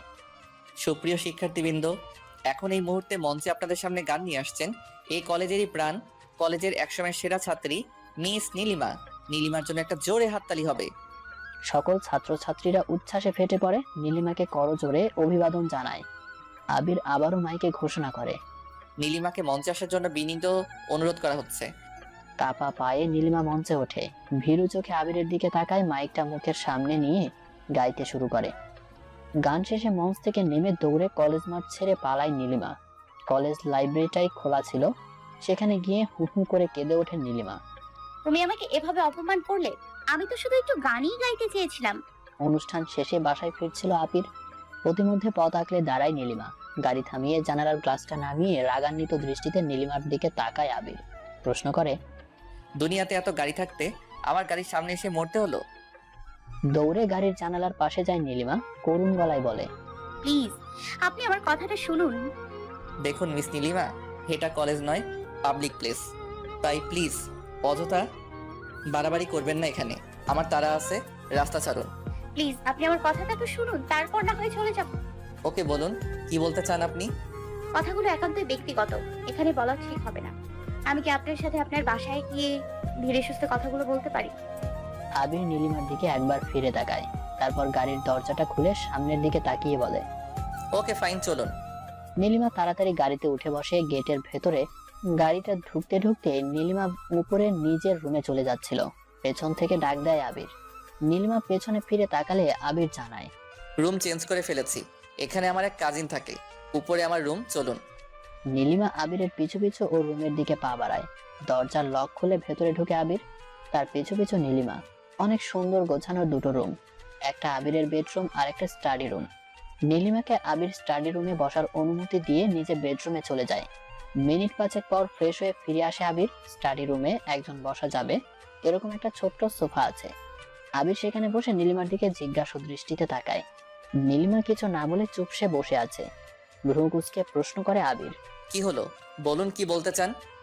নীলিমা বার কয়েক বলতে গিয়েও আটকে যায়, পারেনি বলতে। অতিবাহিত হয়ে যায় 30 মিনিটেরও অধিক সময়। এরই মধ্যে আবিরের স্টুডেন্টরা এসে যায়। বিরক্তির দৃষ্টিতে নীলিমার দিকে একবার তাকিয়ে সোফা থেকে উঠে ওদের পড়াতে চলে যায় আবির। ঘন্টাখানেক পর ওদের বিদায় দিয়ে স্টাডি রুমে ঢোকে আবির। নীলিমাকে দেখে ভ্রু কুঁচকে আবারও বলে ওঠে, আপনি এখন এখানে বসে আছেন যে? করুণ গলায় উত্তর দেয় নীলিমা। আমার কথাটা যে বলা হয়নি আপনাকে। স্বাভাবিক হওয়ার বৃথা চেষ্টা করে আবির। জি বলুন, কি বলতে চান? জবাব আসে, একটা বাসা ভাড়া দেবেন? বিরক্তির চরম সীমায় পৌঁছে গেছে আবির। কোন রকম রাগকে কন্ট্রোল করে বলে, এই কথাটা আপনি রাস্তায় বললেই পারতেন। যাই হোক, আমার এখানে কোনো বাসা খালি নেই। কথাটা বলে হনহনিয়ে রুম থেকে বেরিয়ে ওয়াশরুমে চলে যায় আবির। ওয়াশরুম থেকে মাগরিবের নামাজের জন্য ওযু করে ফিরে এসে দেখে নীলিমা তখনও সে স্থানে ঠায় দাঁড়িয়ে। দাঁতে দাঁত চেপে প্রশ্ন করে আবির, সন্ধ্যা হয়ে গেছে, আপনি এখন এখান থেকে যাচ্ছেন না যে? মাথা নিচু করে জবাব দেয় নীলিমা। আজ রাতে কি এখানে থাকতে পারি আমি? অবাকের চরম সীমায় আবির। হোয়াট? কেঁপে ওঠে নীলিমা, আমতা আমতা করে বলতে থাকে, না মানে আমি যে বাসায় থাকি সে বাসাটা এখান থেকে মাইল 3 দূরে। ওই এলাকার ছেলেরা খুব খারাপ, দিনে দুপুরে রাস্তাঘাটে মেয়েদের জ্বালাতন করে। তাই আজ রাতটা যদি আমাকে এখানে থাকতে দিতেন। ঠিক আছে থাকুন, তবে আজ রাতটাই, কাল সকালে উঠে যাতে স্টাডি রুমটা পরিষ্কার দেখি।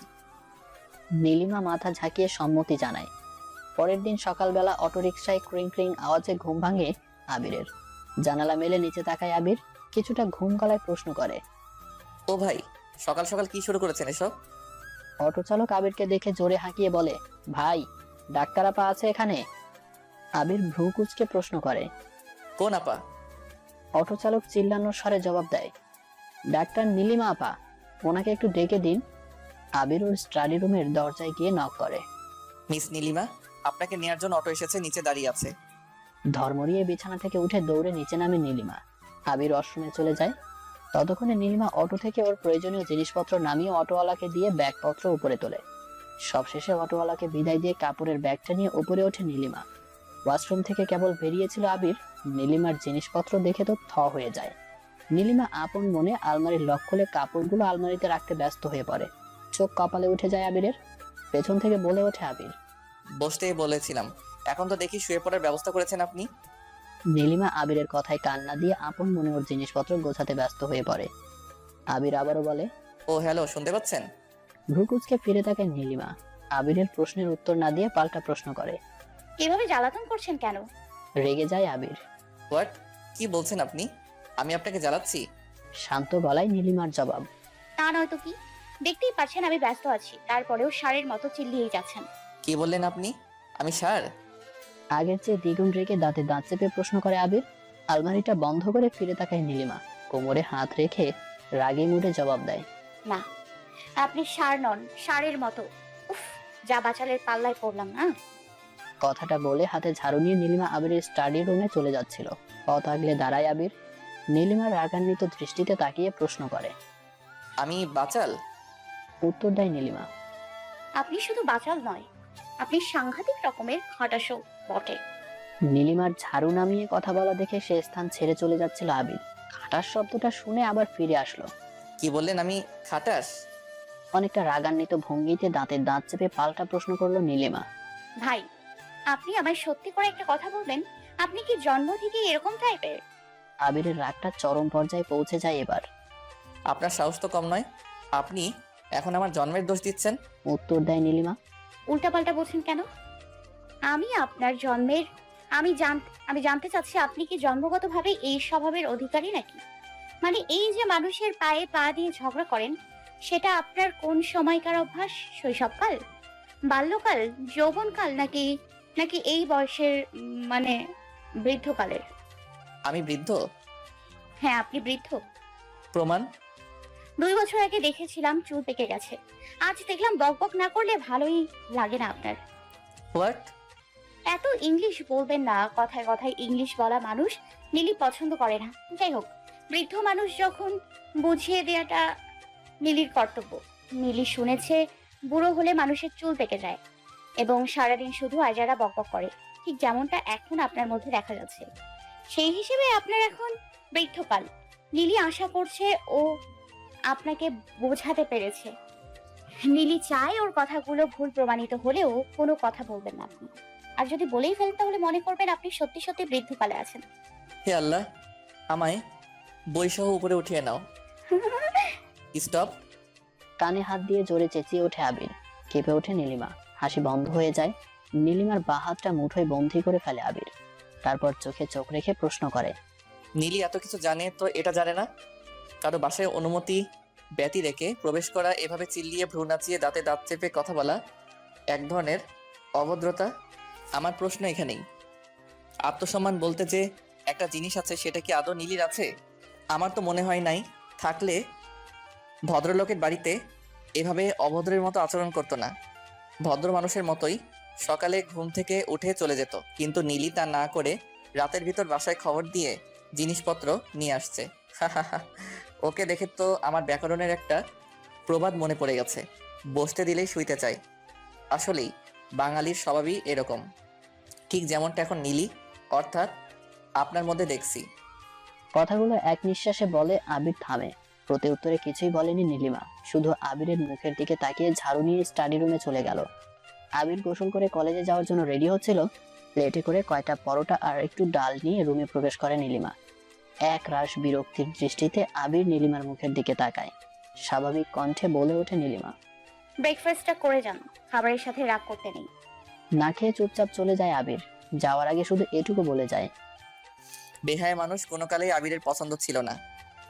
আবির কলেজে চলে যাওয়ার একটু পর নীলিমাও হসপিটালে চলে যায়। যাওয়ার আগে রুমে তালা লাগিয়ে যায়। দিনটি ছিল বুধবার, কলেজের হাফ ডে।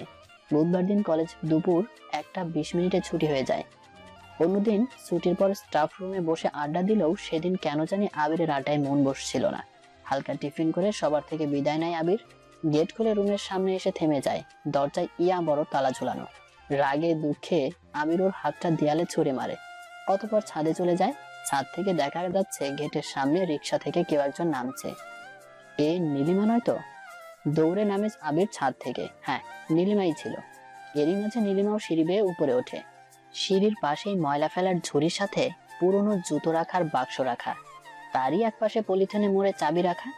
চাবি হাতে নিয়ে মিটমিটি হেসে দরজা খোলে নীলিমা।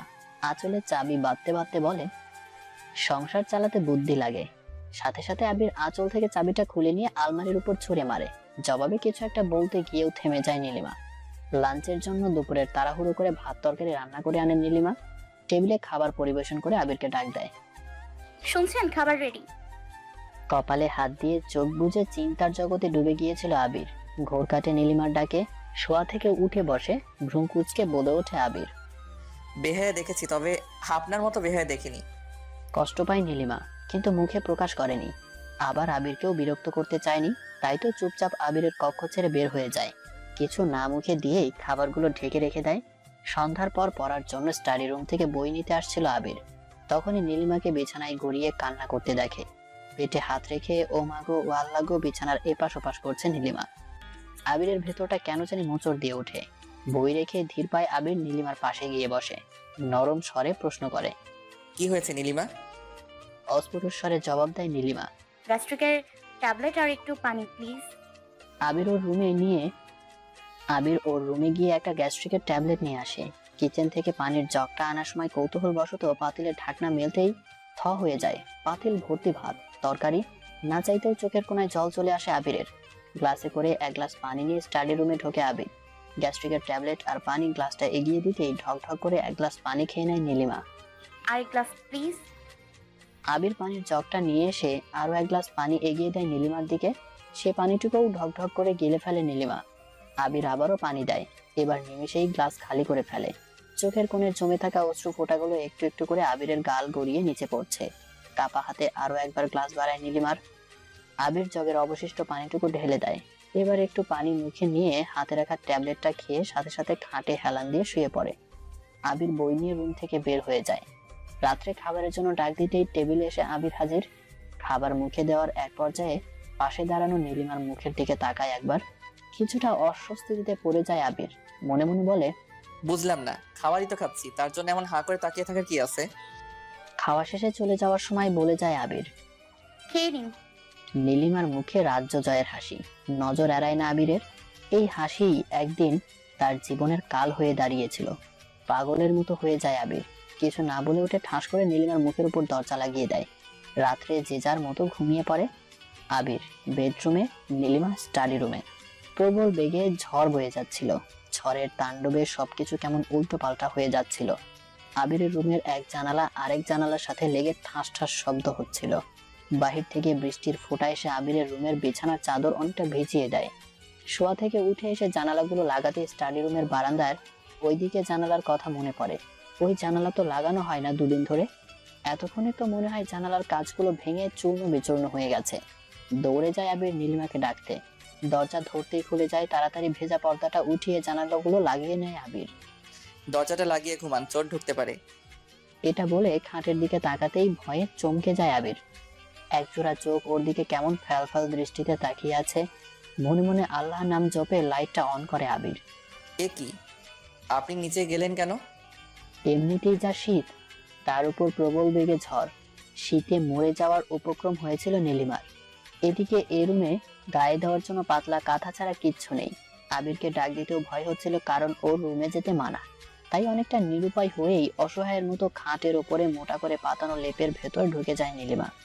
বিস্ময়ে হতবাক আবির প্রশ্ন করে আবারও, খালি খাটে শুইতে গেলে পিঠে ব্যথা পাওয়া যাবে, তাই এই ব্যবস্থা করা হয়েছে। এগুলো নিচে কেন ঢুকেছেন আপনি? জবাব দেয় নীলিমা। খুব শীত করছে তাই। আবির ওর রুমে গিয়ে ওর কম্বলটা নিয়ে আসে। নিন, এবার দয়া করে বিছানা এলোমেলো না করে এর ভিতরে থেকে বেরিয়ে আসুন। নীলিমা নিচ থেকে বেরিয়ে আসে বিছানার উপর, কম্বলটা গায়ে দিয়ে শুতেই লাইটটা অফ করে দেয় আবির। চলে যাবে ঠিক তখনই হাতে টান পড়ে, ফিরে তাকায় আবির। অনেকটা করুণ নীলিমার জবাব। আমি এর ভেতরে শুধু শীতের জন্য যাইনি, আমার খুব ভয়ও পাচ্ছিল। লাইটটা জ্বালিয়ে প্রশ্ন করে আবির। তো উত্তর দেয় নীলিমা। আজকে এই রুমেই থাকুন না। দুপুর হয়ে গেছে তা সত্ত্বেও বিছানা থেকে ওঠেনি নীলিমা। সকাল থেকে একটার পর একটা বিরহের গান গেয়েই যাচ্ছে সেই। যদিও গান গাইলে ওর মন ভালো হয়ে যায়, তবে আজ কেন জানি গানেও কাজ হচ্ছে না। নিঃশব্দে কেঁদে যাচ্ছে নীলিমা, আর অঝরে চোখের জল গড়িয়ে নিচে পড়ছে। বারবার আবিরের বলা রাত্রের কথাগুলো ওকে পীড়া দিচ্ছে, ক্ষত বিক্ষত করে দিচ্ছে ভেতরটা।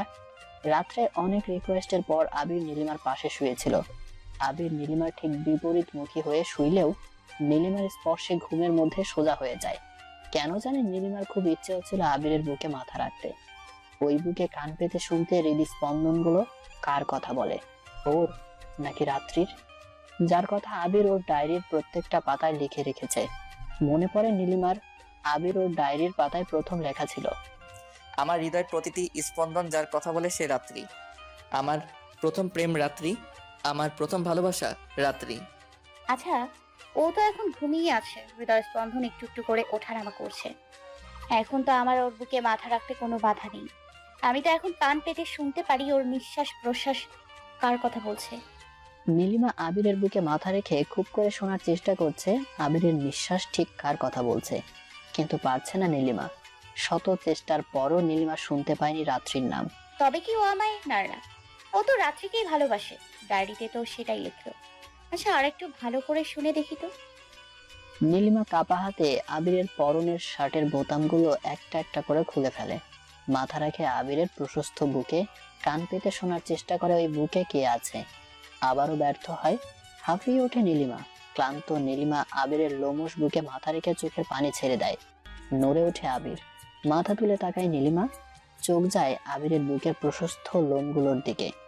ছোটবেলায় দাদির মুখে নীলিমা শুনেছে বুকের লোমওয়ালা লোকদের নাকি দয়া মায়া বেশি থাকে। চোখের পানি মুছে নীলিমা আবিরের বুকের লোমগুলোর সাথে এক খেলায় মেতে ওঠে। আবিরের বুকে প্রশস্ত লোমগুলোতে নীলিমা ওর হাত বোলাতে থাকে।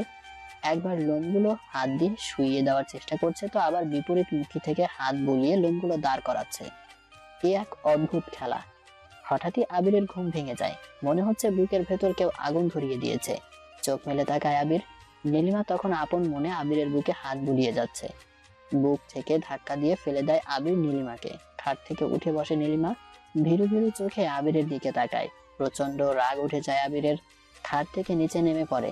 তারপর রাগান্বিত দৃষ্টিতে নীলিমার দিকে তাকিয়ে প্রশ্ন করে, কি মনে করো তুমি নিজেকে? যখন খুশি আমি লাথি মেরে ফেলে দিবে, আবার যখন খুশি বুকে জড়িয়ে নিবে? আমাকে কি তোমার হাতের পুতুল মনে হয়? যখন যেভাবে বলবে সেভাবেই নাচবো আমি? যদি এসব ভেবে থাকো না, তাহলে ভুল ভাবছো, ভুল। আমাদের মাঝে যে প্রাচীর তুমি তৈরি করে দিয়েছো তা কখনো ভাঙবার নয়, আর সে প্রাচীর ডিঙিয়ে তোমার আমার কখনো একত্রিত হওয়াও সম্ভব নয়। So don't cross your limit. সেই যে আবির চলে গেল রুম থেকে, তারপর থেকে নীলিমার রুমে পড়ে আছে। সারা রাত্রি বালিশে মুখ লুকিয়ে কেঁদে সকাল থেকে বিরহের গান গাওয়া শুরু করছে। কলেজে গিয়েছিল আবির, দুপুরে বাসায় চলে আসলো। ইতিহাসের শিক্ষক মামুন স্যারের বিয়ে ঠিক হয়েছে। প্রত্যেক শিক্ষক তাদের নিজ নিজ সহধর্মিনীদের নিয়ে তৈরি হয়ে চলে আসে। আবিরই কেবল তৈরি হয়নি, তাই বেলা 12টায় আবিরকে বাসায় পাঠানো হয় নীলিমাকে নিয়ে যাওয়ার জন্য। আবির যখন রুমে ঢোকে, নীলিমা তখনও আপন মনে গান গাচ্ছে। নীলিমার গান গাওয়ার মাঝেই আবির রুমে প্রবেশ করে। তাড়াতাড়ি শোয়া থেকে উঠে নীলিমা ওর ডান হাতটা ওড়নায় আবৃত করে ফেলে, ঢেকে ফেলে ওড়না দিয়ে। আবির একটা বিরক্তি ভাব নিয়ে বলে, আমি আপনার হাত কিংবা ওই হাতের মাঝে লুকিয়ে থাকা কোনো রহস্য উদ্ঘাটন করতে আসিনি। আমি এসেছি মামুন স্যারের বিয়ে, আপনি যাবেন কিনা সেটা জানতে। ওয়াও, দেবদাস স্যার বিয়ে করছে? তবে আমি যাব। বলে লাফিয়ে ওঠে নীলিমা। এক নিমিষে ভুলে যায় রাত্রের কথাগুলো। আবির ওর রুমে চলে যাচ্ছিল, ফিরে এসে আবার ভ্রুকুচকে নীলিমার দিকে তাকিয়ে বলে যায়, আর হাত যদি এভাবেই ঢেকে রাখতে হয় তবে মোজা পরে নেবেন। মোজা আছে তো? নীলিমা মাথা ঝাঁকায়, হ্যাঁ আছে। ওকে ফাইন, সেগুলো পরে নেবেন। দাঁতে দাঁত চেপে কথাটা বলে আবির ওর রুমে চলে যায়। তাড়াতাড়ি শোয়া থেকে উঠে ফ্রেশ হয়ে আসে নীলিমা। অতঃপর ঝটপট লেহেঙ্গা পরে আবিরের পাশে গিয়ে দাঁড়ায়। চেঞ্জ করছিল আবির। চোখের সামনে হঠাৎ এক সবুজ পরীকে দেখে হাত থেকে পাঞ্জাবি পড়ে যায়। কিছুক্ষণ মন্ত্রমুগ্ধের মতো আবির নীলিমার মুখের দিকে তাকিয়ে থাকে। হঠাৎই চোখ চলে যায় নীলিমার হাতের দিকে। প্রচন্ড রেগে যায় আবির। আপনাকে আমি মজা পড়তে বললাম বলে আপনি মজাই পড়লেন। ভয়ে মাথা নিচু করে ফেলে নীলিমা। আমতা আমতা করে বলে, আপনিই তো বলেছেন। দ্বিগুণ রেগে হুঙ্কার দিয়ে বলে ওঠে আবির। আপনার আর আমার সাথে বিয়ে বাড়িতে যেতে হবে না। ঠিক আছে। বলে জল টলমল চোখ নিয়ে মাথা নিচু করে স্টাডি রুমে চলে যায় নীলিমা। নিচতলা থেকে আবিরের কাজিন সাইমা আসে। আবিরকে পাঞ্জাবি পরিহিত দেখে চিৎকার দিয়ে ওয়াও মাই ক্রাশ বলে আচমকা আবিরের গালে একটা চুমো দিয়ে দেয়। স্টাডি রুমের সোজাসুজি আবিরের বেডরুম। আবিরের গালে এভাবে চুমো দেয়া দেখে রেগে যায় নীলিমা। সাইমা সুন্দর করে আবিরের চুলগুলো ঠিক করে দিয়ে নাক চেপে ধরে বলে, একদম হিরো হিরো লাগছে তোমাকে। রেগে একদম সাপের মতো ফুঁসে ওঠে নীলিমা। স্টাডি রুম থেকে দৌড়ে আবিরের রুমে যায়। সাইমা আবির দুজনের বুঝে ওঠার আগেই নীলিমা আবিরের পায়ের উপর ভর দিয়ে দাঁড়ায়। তারপর আবিরের মাথার চুলগুলো এলোমেলো করে দিয়ে আবিরের নাকটা ওড়না দিয়ে ঘষা শুরু করে। আবির নীলিমার এমন আচরণে অবাক হয়। অবাকের চূড়ান্ত সীমায় পৌঁছে যায় আবির যখন দেখলো ওরই সামনে নীলিমা ধাক্কা দিয়ে সাইমাকে ফ্লোরে ফেলে দিয়েছে। সাইমাকে ধাক্কা দিয়ে ফেলে নীলিমা আবিরের দিকে ফিরে তাকায়। আবির তখনও হাঁ করে দাঁড়িয়ে বিষয়টা কি হয়েছে বোঝার চেষ্টা করছে। এদিকে নীলিমা রাগান্বিত দৃষ্টিতে সাইমার দিকে তাকিয়ে ওর দিকে এগিয়ে গিয়ে টেনে তুলে দাঁড় করায়। সাইমা কিছু বলতে চাইছিল, তার আগেই ঠোঁটের সামনে আঙ্গুল খাড়া করে চুপ করার জন্য ইঙ্গিত করে নীলিমা। সাইমা চুপ হয়ে যায়, নীলিমার দিকে তাকিয়ে আছে। নীলিমা সাইমার দুবাহু ঝাঁকিয়ে বলা শুরু করে, এই মেয়ে, পৃথিবীতে এত ছেলে থাকতে তুই কেন একটা বিবাহিত ছেলের পেছনে লেগেছিস? এসব করে কি লাভ তোর? তোর এতে কি স্বার্থ লুকিয়ে আছে? কেন তুই এভাবে আমার বরের পেছনে লেগেছিস? কেন তুই অন্যের সম্পদের দিকে এভাবে লোলুপ দৃষ্টিতে তাকাচ্ছিস? ন্যূনতম লজ্জাবোধ কি তোর মধ্যে নেই? তোর কাকে কি বলছি? নীলিমা সাইমার দিকে একটু দূরে সরে যায়।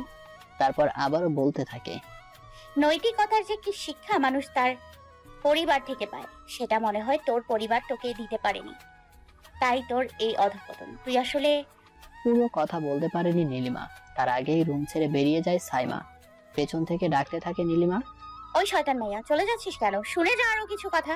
যে শিক্ষা তোর পরিবার তোকে দিতে পারেনি সেটা আমার থেকে নিয়ে যা, বজ্জাতের হাড্ডি। কি হলো, চলে যাচ্ছিস কেন? কথাগুলো বলতে বলতেই পেছনে তাকায় নীলিমা। আবিরের চক্ষুদায় রাগে রক্তবর্ণ ধারণ করেছে। যেই রাগে তেড়ে আসছিল নীলিমার দিকে, তখনই নীলিমা বলে ওঠে, খবরদার, একদম সামনে আসবি না। এই মুহূর্তে তোর ছায়া পর্যন্ত আমি সহ্য করতে পারছি না। অনেক সহ্য করেছি, আর নয়। এই মেয়ের সাথে কিসের এত পিড়ি তোর? ও কেন তোকে কিস করবে? চুল আঁচড়িয়ে দেবে, কোন শার্ট পরবি সেটা সিলেক্ট করে দেবে। ও কেন তুই কোন জুতা পরবি সেটা বের করে রাখবে, টাই বেঁধে দেবে। ও কেন তোর জন্য এক এক দিন এক এক রেসিপি তৈরি করে আনবে। কি হয় ও তোর বউ? তবে আমি কি? কেন আমি বিয়ে করলি? ফুলদানিতে সাজিয়ে রাখার জন্য? গর্জে ওঠে আবির। এই ইউ লিসেন। মুখে আঙ্গুল দিয়ে বলে ওঠে নীলিমা, চুপ, একদম চুপ। এটা তোর ক্লাস 9 বেডরুম। একদম লেকচার দিতে আসবি না, তাহলে কিন্তু খুব খারাপ হয়ে যাবে। বের হয়ে যাবে, সুন্দর এই মুখটা আড়ালে লুকাই তো খোলস। নীলিমা স্টাডি রুমে গিয়ে ঠাস করে দরজা বন্ধ করে দেয়। আবির ওর পরনের পাঞ্জাবিটা খুলে ফেলে দেয়। দাঁতে দাঁত চেপে হাতটা দেয়ালে ছুঁড়ে মারে। তারপর দরজাটা টান দিয়ে বাইরে বের হয়। দরজা মিশছিল না দেখে দরজা একটা লাথি মেরে নিচে সাইমার রুমের দিকে পা বাড়ায়। সাইমা, দরজাটা খোল প্লিজ। সাইমা, দরজাটা খোল। লক্ষ্মী বোন আমার, প্লিজ দরজাটা খোল। কথাগুলো বলে আবির যখন দরজায় ধাক্কা দিচ্ছিল, তখন পেছন থেকে কেউ একজন আবিরের পিঠে টোকা দেয়। পেছন ফিরে তাকায় আবির। ঝালমুড়ি হাতে সাইমা দাঁড়িয়ে।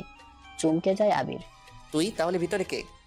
ঝালমুড়ি খেতে খেতে সাইমা বলে, কেউ নেই, দরজায় তালা ঝোলানো আছে। কানা। আবির দরজার দিকে তাকিয়ে দেখে জোরে সরে নিঃশ্বাস ফেলে। উফ। পাশ থেকে সাইমা বলে ওঠে, নাও ঝালমুড়ি খেয়ে মাথাটা ঠিক করো। আবির সাইমার হাত দুটো চেপে ধরে। প্লিজ বোন আমার, আমায় মাফ করে দে।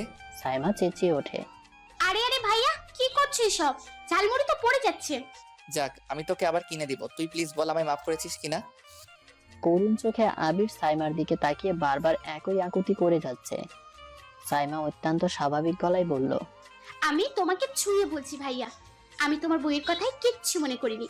আর একটা বাচ্চা মেয়ের কথাই এত কিছু মনে করারই বাকি আছে। আবির সাইমার হাত ছেড়ে দেয়, রাগান্বিত গলায় বলে ওঠে, ভাবের বাচ্চা ও তো আসলে একটা পাগল, উন্মাদ হয়ে গেছে ও, সব কিছু পেয়েও হারিয়ে ফেলেছে ও, সেই জন্য উন্মাদ হয়ে গেছে ও। পাশ থেকে সাইমার জবাব, উন্মাদ? হ্যাঁ, উন্মাদ হয়ে গেছে ও, তবে সেটা ভুলের জন্য নয়, তোমার ভালোবাসার জন্য, তোমার ভালোবাসা পাওয়ার জন্য। তোমাকে অন্য কারোর সাথে সহ্য করতে পারে না, সেই জন্য। উত্তেজিত হয়ে আবির বলে ওঠে, তাই বলে ও আমার সাথে এরকম বাজে ব্যবহার করবে? এটা কি রকম ভালোবাসা সাইমা? ঝালমুড়ির কাগজটা হাতে মুড়ে দূরে সরে ফেলে দিয়ে সাইমা বলে ওঠে, এটাই ভালোবাসা ভাইয়া, খাঁটি ভালোবাসা। মেয়েরা সবকিছু সহ্য করতে পারলেও কিন্তু নিজের স্বামীর পাশে অন্য কাউকে দেখতে পারে না, কারণ ওরা স্বামীর ভাগ অন্য কাউকে দিতে রাজি নয়। ওকে ফাইন, মেনে নিলাম তোর সব কথা। ও আমার পাশে তোকে সহ্য করতে পারিনি, তাই আজ আমাকে যাচ্ছে, তাই কথা শুনিয়েছে। কিন্তু ওই সময় 2 বছর আগে ও কেন আমার সাথে এমন করেছিল? কেন আমায় চরমভাবে অপমান করে চলে গিয়েছিল? ওই দিন তো আমার পাশে কেউ ছিল না, তবে কেন আমায় এইভাবে? আবিরকে থামিয়ে সাইমার জবাব, হতে পারে 2 বছর আগে কেউ ছিল না, কিন্তু কিন্তু তার আগেও হয়তো কেউ ছিল, থাকতে পারে। হাত উঁচু করে আবির, 1 মিনিট, তুই কার কথা বলছিস? জবাব আসে, সেটা তো তুমিই ভালো জানো ভাইয়া, আমাকে কেন জিজ্ঞেস করছো? উতলা কণ্ঠে আবির বলে, খেয়ালি রেখে বল, তুই খোঁচা মেরে কার কথা বলছিস? তুই 2 বছর আগে কে ছিল আমার জীবনে? সাইমা আবিরের সামনে গিয়ে উত্তর দেয়। সেটা রাত্রি নয় তো? আবিরের সুন্দর মুখটা মুহূর্তেই ফ্যাকাশে হয়ে যায়, ঢোক গিলে বলে, তুইও ওর কথা? খানিক হেসে জবাব দেয় সাইমা। সবাই জানে, আমার জানতে অসুবিধে কোথায়? কিছু মনে করো না, রাত্রিকে রাত্রি বলে ডাকছি সেই জন্য। আসলে ওকে আপু বলতেও আমার ঘৃণা করে। এমন একটা মানুষের নিঃস্বার্থ ভালোবাসা পাওয়ার পরও যে এত বড় বেইমানি করতে পারে, সে আর যাই হোক আমার বোন হতে পারে না, আমার আপু হতে পারে না। ইন্ডিয়া থেকে এসে যখন শুনলাম ও তোমার আর ওর বিয়ের কথা বলে, গহনা কেনার কথা বলে 4 লক্ষ টাকা নিয়ে এক্স বয়ফ্রেন্ডের হাত ধরে পালিয়ে গেছে, তখন কতটা কষ্ট পেয়েছি যে সেটা ওই আল্লাহই জানে। আমি তখন প্রতিদিন নিজেকে তোমার জায়গায় দাঁড় করাতাম, তোমার কষ্টটা উপলব্ধি করার চেষ্টা করতাম। তোমাকে দেখলে আমার গর্ব হতো। এত কিছুর পরও তুমি আমাদের সঙ্গে সম্পর্ক রেখেছো। তোমার প্রতি শ্রদ্ধা তখন থেকেই বেড়ে গেছে, আর ওই রাত্রির প্রতি ঘৃণাটা দিনে দিনেই গাঢ় হয়েছে। তখন থেকেই দোয়া করতাম আমি, আল্লাহ যেন মানুষটার সাথে এরকম একটা মানুষকে মিলিয়ে দেন। আর আল্লাহর অবশেষে রহমতে পেয়েও গেছো, যেন হীরক খণ্ড। একটা কথা কি জানো? পেছনে তাকিয়ে থেমে যায় সাইমা, কারণ আবির ততক্ষণে উধাও হয়ে গিয়েছে। 4-5 দিন পরের কথা। সেদিন বিকেলে কলেজ থেকে ফিরে তাড়াতাড়ি ফ্রেশ হয়ে খেতে বসে আবির, ততক্ষণে নীলিমা চেম্বার থেকে বাসায় ফেরে। ক্লান্ত নীলিমা যখন বিছানায় গাটা এলিয়ে দেয়, তখনই দরজার সামনে এসে দাঁড়ায় আবির। আদিবা ফোন দিয়েছিল, ও আসছে, আজকে আপনি আমার রুমে ঘুমাবেন। নীলিমা একটা দীর্ঘশ্বাস ছেড়ে অন্যদিকে মুখ করে শুয়ে পড়ে।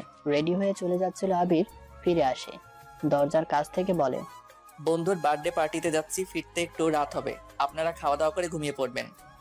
এবারও নীলিমা পুরো কথাটা শুনে চোখ দুটো বন্ধ করে ফেলে। রাত্রি 9টার দিকে আবিরের বোন আদিবা ওর ছেলে আদিত্যকে নিয়ে আবিরের বাসায় আসে। অবাক হয়ে নীলিমা প্রশ্ন করে, সে কি আপু, দুলাভাই আসেনি? মুখটা কালো করে উত্তর দেয় ননাস আদিবা।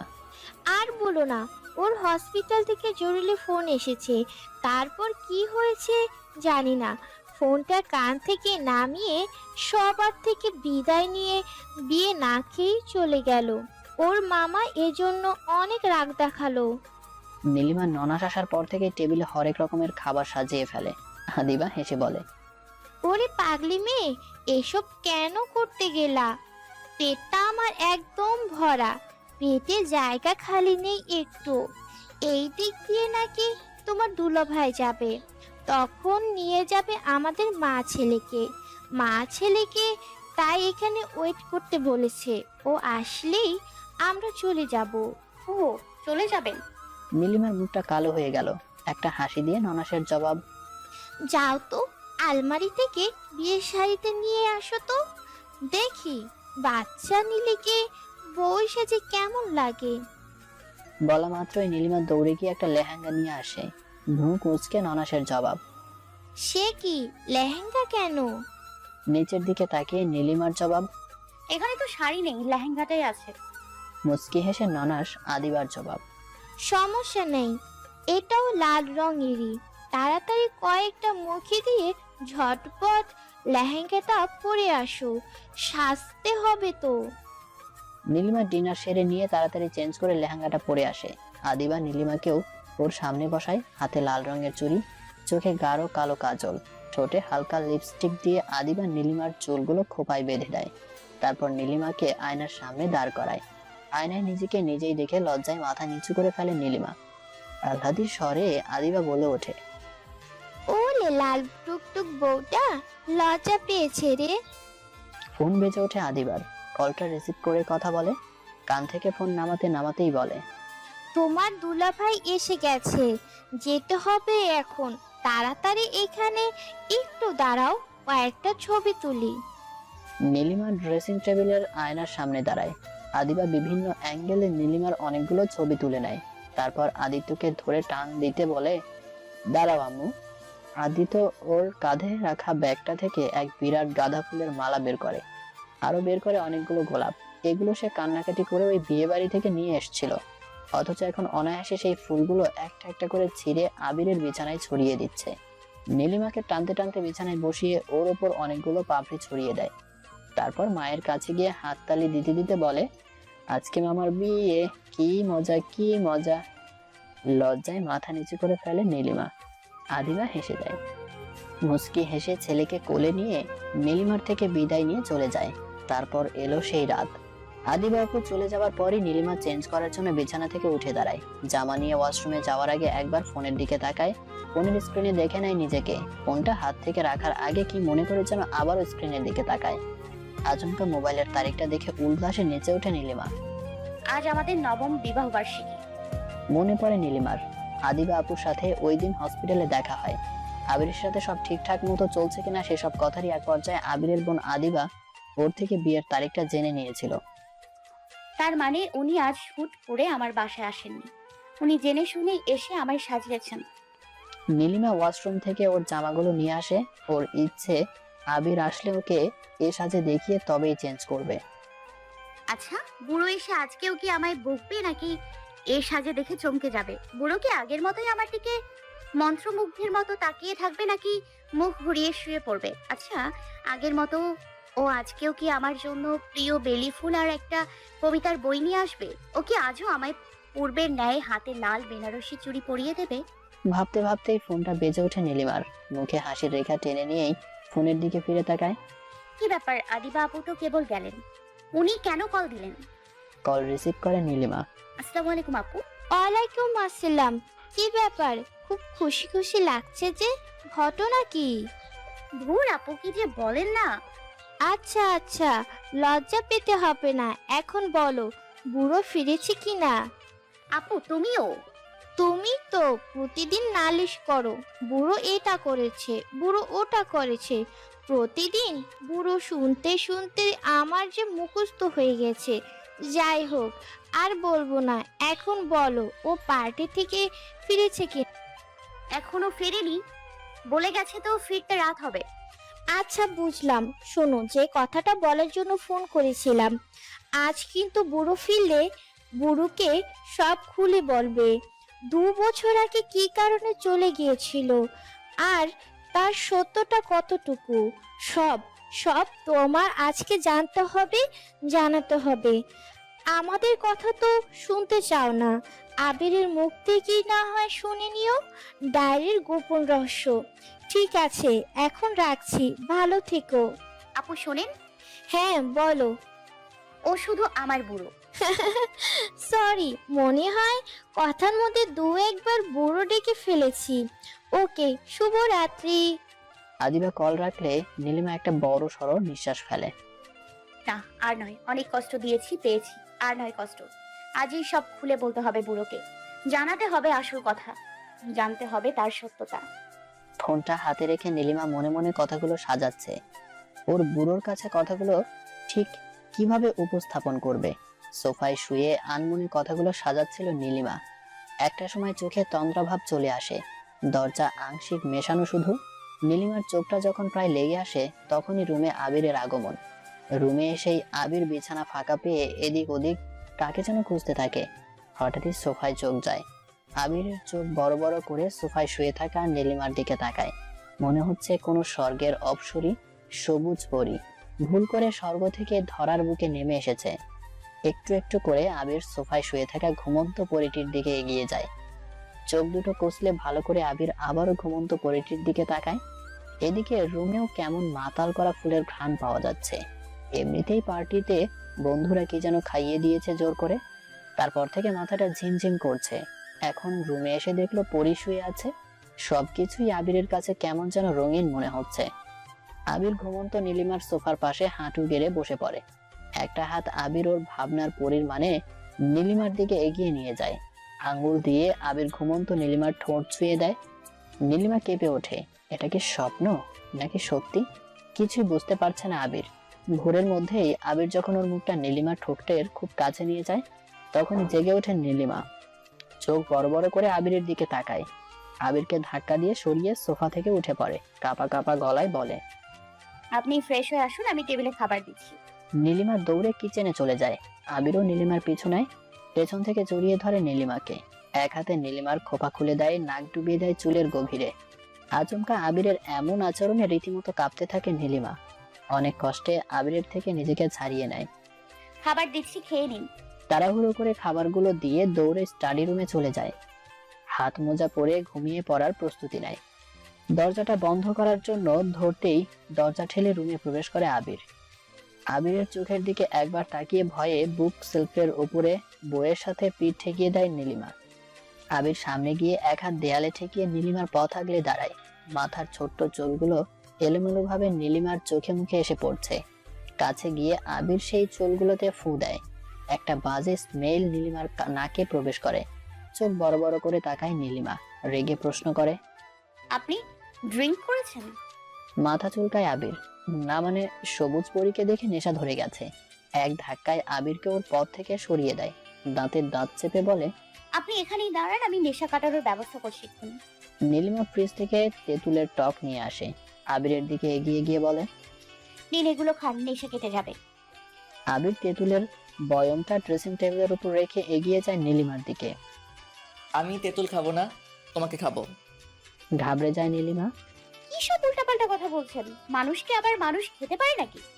আর এদিকে আসছেন কেন এভাবে? আবির একটু দুষ্ট হাসি দিয়ে বলে, সবই যাই, কাছে আসতি তো সেটাই বোঝানোর জন্য। আবির নীলিমার কাছে চলে আসে। নীলিমা আলতো করে চোখ দুটো বন্ধ করে ফেলে। আবির নীলিমার এলোমেলো চুলগুলো কানের পাশে গুঁজে দিয়ে ঘাড়ের মধ্যে আলতো করে উষ্ণ ভালোবাসার রেখা টেনে দেয়। পরম সুখে কেঁপে ওঠে নীলিমা।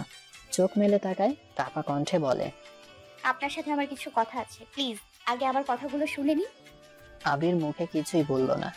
নীলিমার হাত ধরে নীলিমাকে বিছানায় শুইয়ে দিল। কপালে আর ঠোঁটে কিস করলো। নীলিমার বুকে মাথা রেখে কিছুক্ষণ শুয়েও থাকলো। তারপর নীলিমার এক চোখে কিস দিয়ে আরেক চোখে দেওয়ার জন্য এগিয়ে যেতেই বিছানা থেকে উঠে বসে নীলিমা। খাট থেকে সোজা বারান্দায় চলে যায়। আবিরও নীলিমার পিছু নেয়। মাতাল আবিরের চোখের দিকে তাকিয়ে অত্যন্ত শান্ত স্বাভাবিক গলায় বলে ওঠে নীলিমা, প্লিজ আপনি আমায় একটু সময় দিন, আমার কথাটা শোনার চেষ্টা করুন।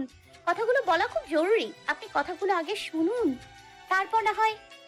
পুরো কথা বলতে পারেনি নীলিমা। তার আগেই আবিরের ঠোঁট দুটো নীলিমার নরম ঠোঁট দুটোকে তার ভেতরে নিয়ে নিল। হাত দিয়ে আবির নীলিমার মাথার পেছনের দিকটা শক্ত করে চেপে ধরে। তারপর সজোরে আবির ও ঠোঁট নীলিমার ঠোঁটের উপর চেপে ধরলো।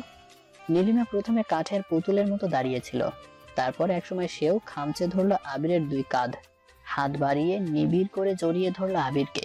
কিছুক্ষণ পর আবির নীলিমাকে ছেড়ে দিয়ে দ্রুত ওর রুমে চলে গেল। নীলিমা কিছুক্ষণ সে স্থানে ঠায় দাঁড়িয়েছিল, ভাবলো আজই আবিরকে সব কথা খুলে বলবে। আবির রুমে গিয়ে তাই চুপ করে বিছানায় শুয়ে পড়লো। চোখ দুটো বন্ধ করে নীলিমা যখন বড় বড় নিঃশ্বাস ফেলছে, আবির তখনই চুপটি করে বিছানায় এসে বসে। কিছু বলার জন্য চোখ মেলে তাকাতেই ভরকে যায় নীলিমা। শার্টের বোতামগুলো একটা একটা করে খুলে ফেলছে আবির। চোখ বড় বড় করে ফেলে নীলিমা। একটা দুষ্ট হাসি দেয় আবির। ভয়ে ঢোক গিলে নীলিমা বলে, আপনি আমার কথাটা শুনুন। জবাব আসে, আজ আমি তোমাকে শিখাবো ভালোবাসার এক নতুন অধ্যায়। সো কোনো কথা হবে না। লাইটটা অফ করে ড্রিম লাইটটা জ্বেলে দেয় আবির। অতঃপর সকালে স্টাডি রুমের ড্রেসিং টেবিলের সামনে বসে তোয়ালে দিয়ে ভেজা চুলগুলো মুছছিল আর মিটমিটিয়ে হাসছিল নীলিমা। তখনই ঘুম ভাঙে আবিরের। শরীরটা টানা দিয়ে উঠে বসতেই চমকে যায় আবির। নিজের শরীরের দিকে তাকিয়ে আঁতকে উঠে বলে, এ কি, আমার এই অবস্থা কেন? আবির ওর বুকে লিপস্টিকের দাগ দেখে ভরকে যায়। রাতে ঠিক কি হয়েছিল বোঝার চেষ্টা করে। অনেক কষ্টে পার্টিতে ড্রিঙ্ক করার কথা মনে পড়ে আবিরের। তার বেশি মনে করতে পারে না। তবে কি নীলিমা? বসা থেকে উঠে দাঁড়ায় আবির। ততক্ষণে নীলিমা আবিরের জন্য চা বসিয়েছে। ওয়াশরুম থেকে ফ্রেশ হয়ে এসে আবির নীলিমার জিনিসপত্র আলমারি থেকে বের করে ফ্লোরে ছুঁড়ে ফেলে। চা হাতে নীলিমা রুমে প্রবেশ করে।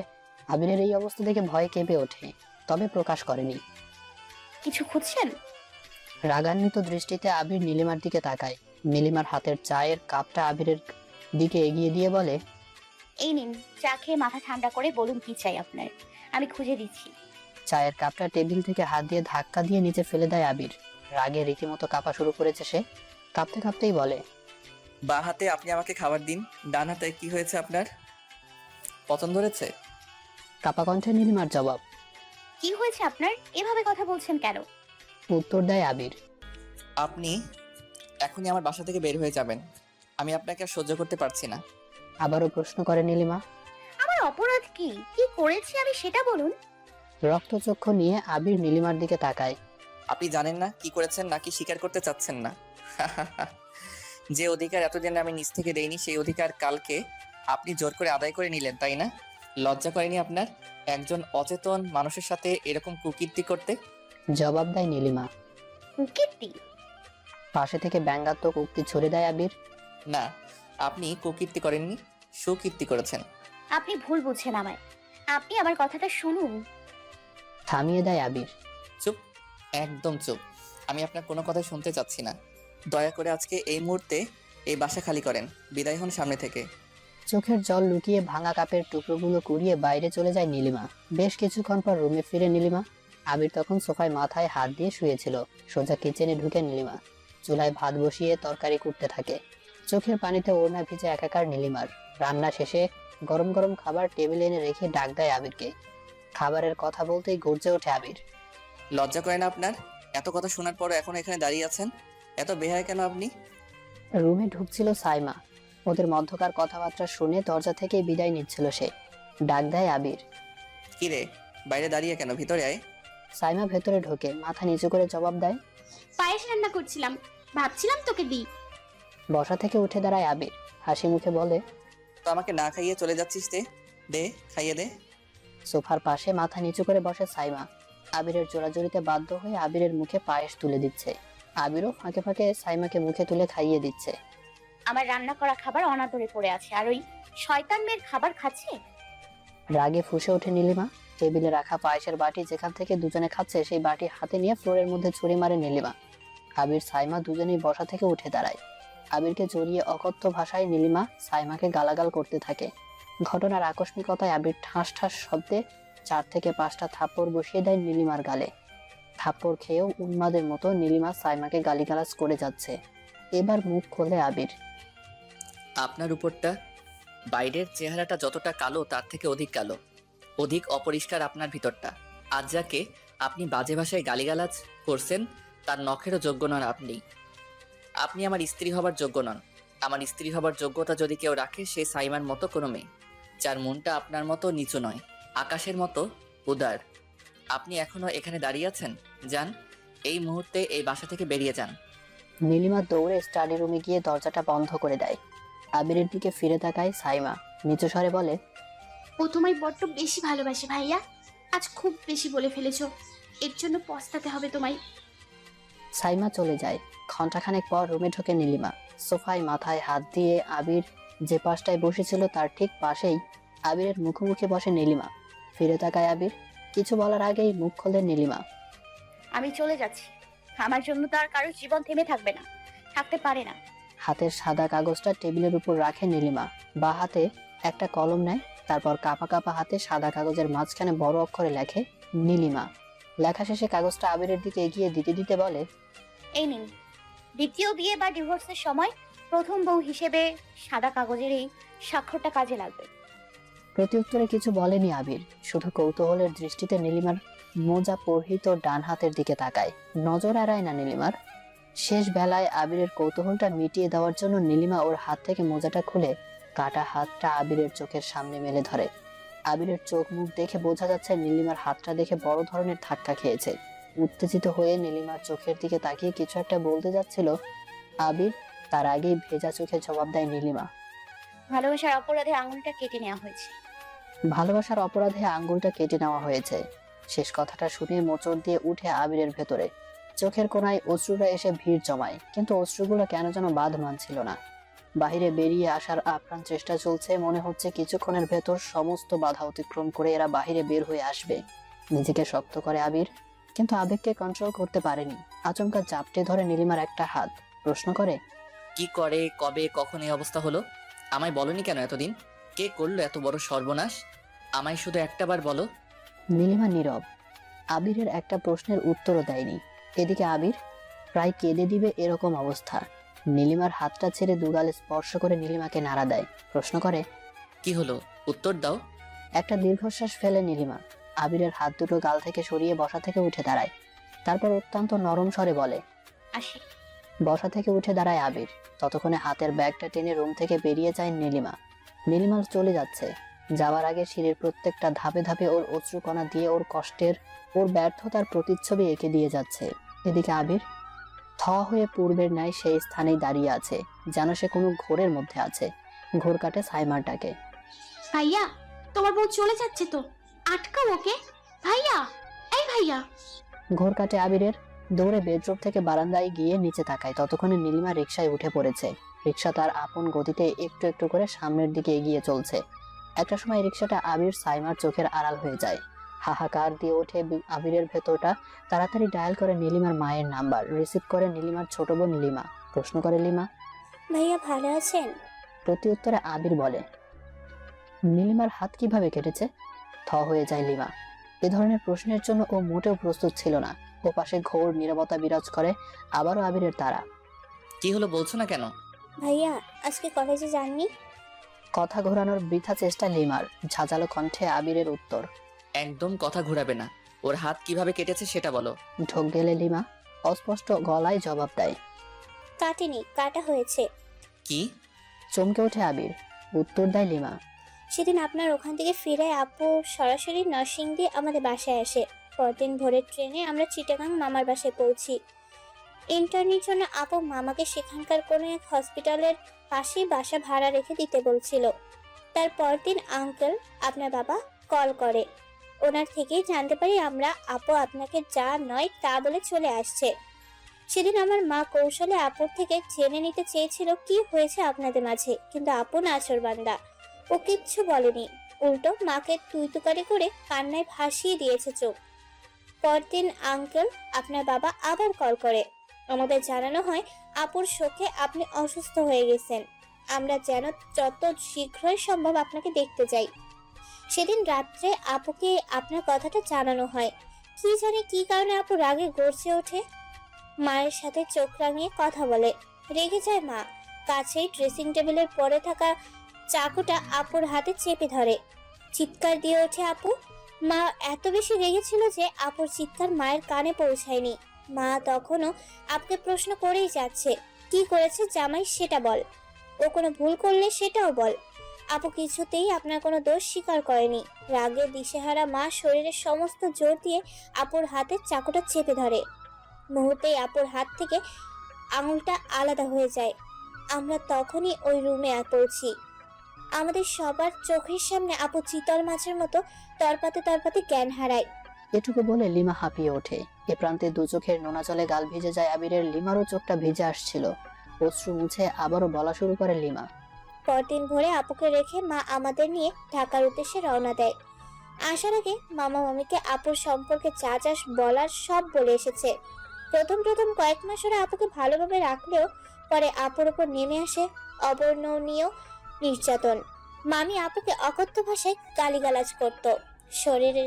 শারীরিকভাবে না হলেও আপুকে প্রতিনিয়ত মানসিকভাবে নির্যাতিত হতে হতো। মামা এসবের কিছুই জানতো না, কারণ উনি দিনের বেশিরভাগ সময় বাইরে কাজ করে কাটাতেন। 3 মাস পর আপু ওই বাসা থেকে বেরিয়ে আসে, তাও আসতো না।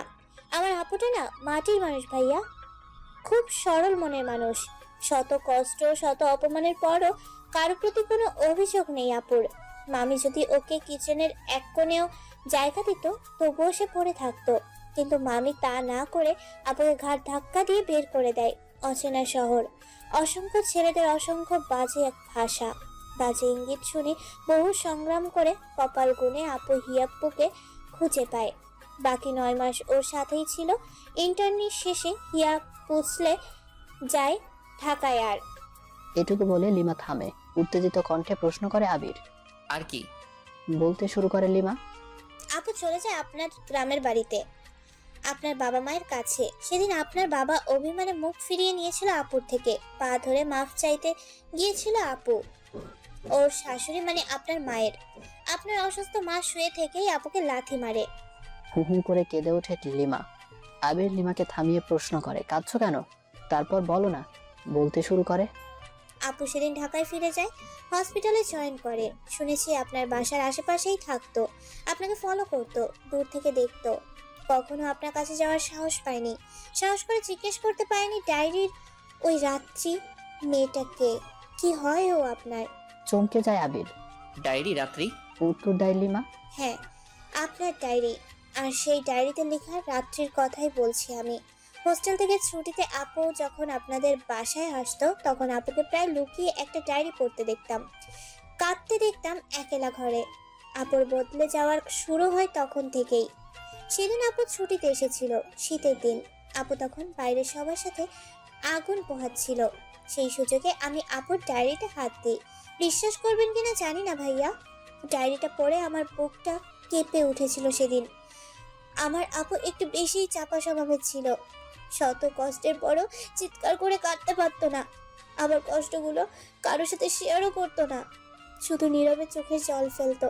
তখন জানতাম না ডায়েরির ওই রাত্রি মেয়েটা কে ছিল, তবে এতটুকু বুঝতে পারছিলাম মেয়েটা যেই হোক, মেয়েটাকে আপনি ভালোবাসেন, এতটা ভালো যতটা ভালো আমার আপু আপনাকে বেসেছিল।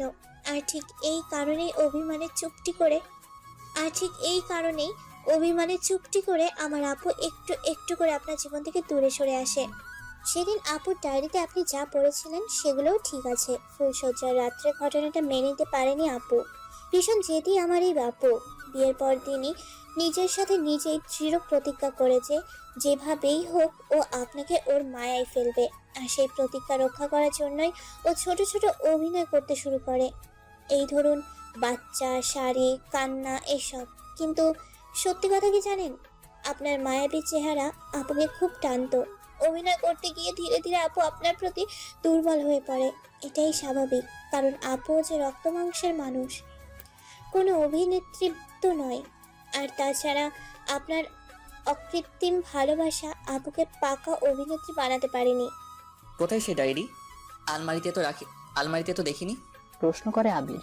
পেছন থেকে কেউ একজন বলে ওঠে, এই তো। কলটা কেটে পেছনে ফিরে তাকায় আবির। ডায়েরি হাতে সাইমা। ডায়েরি? সেই ডায়েরি যে ডায়েরিকে কেন্দ্র করে এত কিছু হয়ে গেল। চমকে ওঠে আবির। তুই? এই ডায়েরি তোর কাছে এলো কিভাবে? বলতে শুরু করে সাইমা। তুমি জানো নিশ্চয়ই, আজ থেকে 1 বছর আগেকার ঘটনা এটা। আমার মা তখন কিশোরগঞ্জ সদরে হাসপাতালে ভর্তি ছিল। ওনার শরীরে এতটাই দুর্বল ছিল যে জরুরি ভিত্তিতে 5 ব্যাগ রক্তের প্রয়োজনীয়তা দেখা যায়। তোমার পরিচিত বন্ধুদের মধ্যে একজনের রক্তের গ্রুপ মায়ের সাথে মিলছিল, কিন্তু একজনের পক্ষে তো আর 5 ব্যাগ রক্ত দেওয়া সম্ভব নয়। ডাক্তার তোমার বন্ধুর থেকে 2 ব্যাগ রক্ত নেয়, বাকি রইল 3 ব্যাগ। ভেবেছিলাম 2 ব্যাগ যেহেতু দেওয়া হয়েছে সেহেতু পরে দিলেও সমস্যা নেই, কিন্তু হঠাৎই মায়ের শরীর আগের চেয়ে আরো বেশি খারাপ হতে পারে। ডাক্তার জানায় খুব শীঘ্রই রক্তের দরকার, এবং সেটা 2 দিনের ভিতর। উপায়ন্তর না পেয়ে দিশেহারা হয়ে আমি সেদিন ফেসবুকে বিভিন্ন গ্রুপে পেজে রক্তের বিজ্ঞাপনটা দিয়ে দিই। সেদিন হিয়া নামের একটা মেয়ে ফোন করে জানায় তার বান্ধবী রক্তের গ্রুপ ও নেগেটিভ, আর ওর বান্ধবী রক্ত দিতে ইচ্ছুক। আমি হিয়াকে বলে দিলাম আপনার বান্ধবীকে বলবেন এই নম্বরে কল করতে, আর ও যদি কালকে আসে তাহলে যেন সকাল 11টার গরুদয়াল কলেজে আসে। আমি সেখানেই দাঁড়িয়ে থাকবো।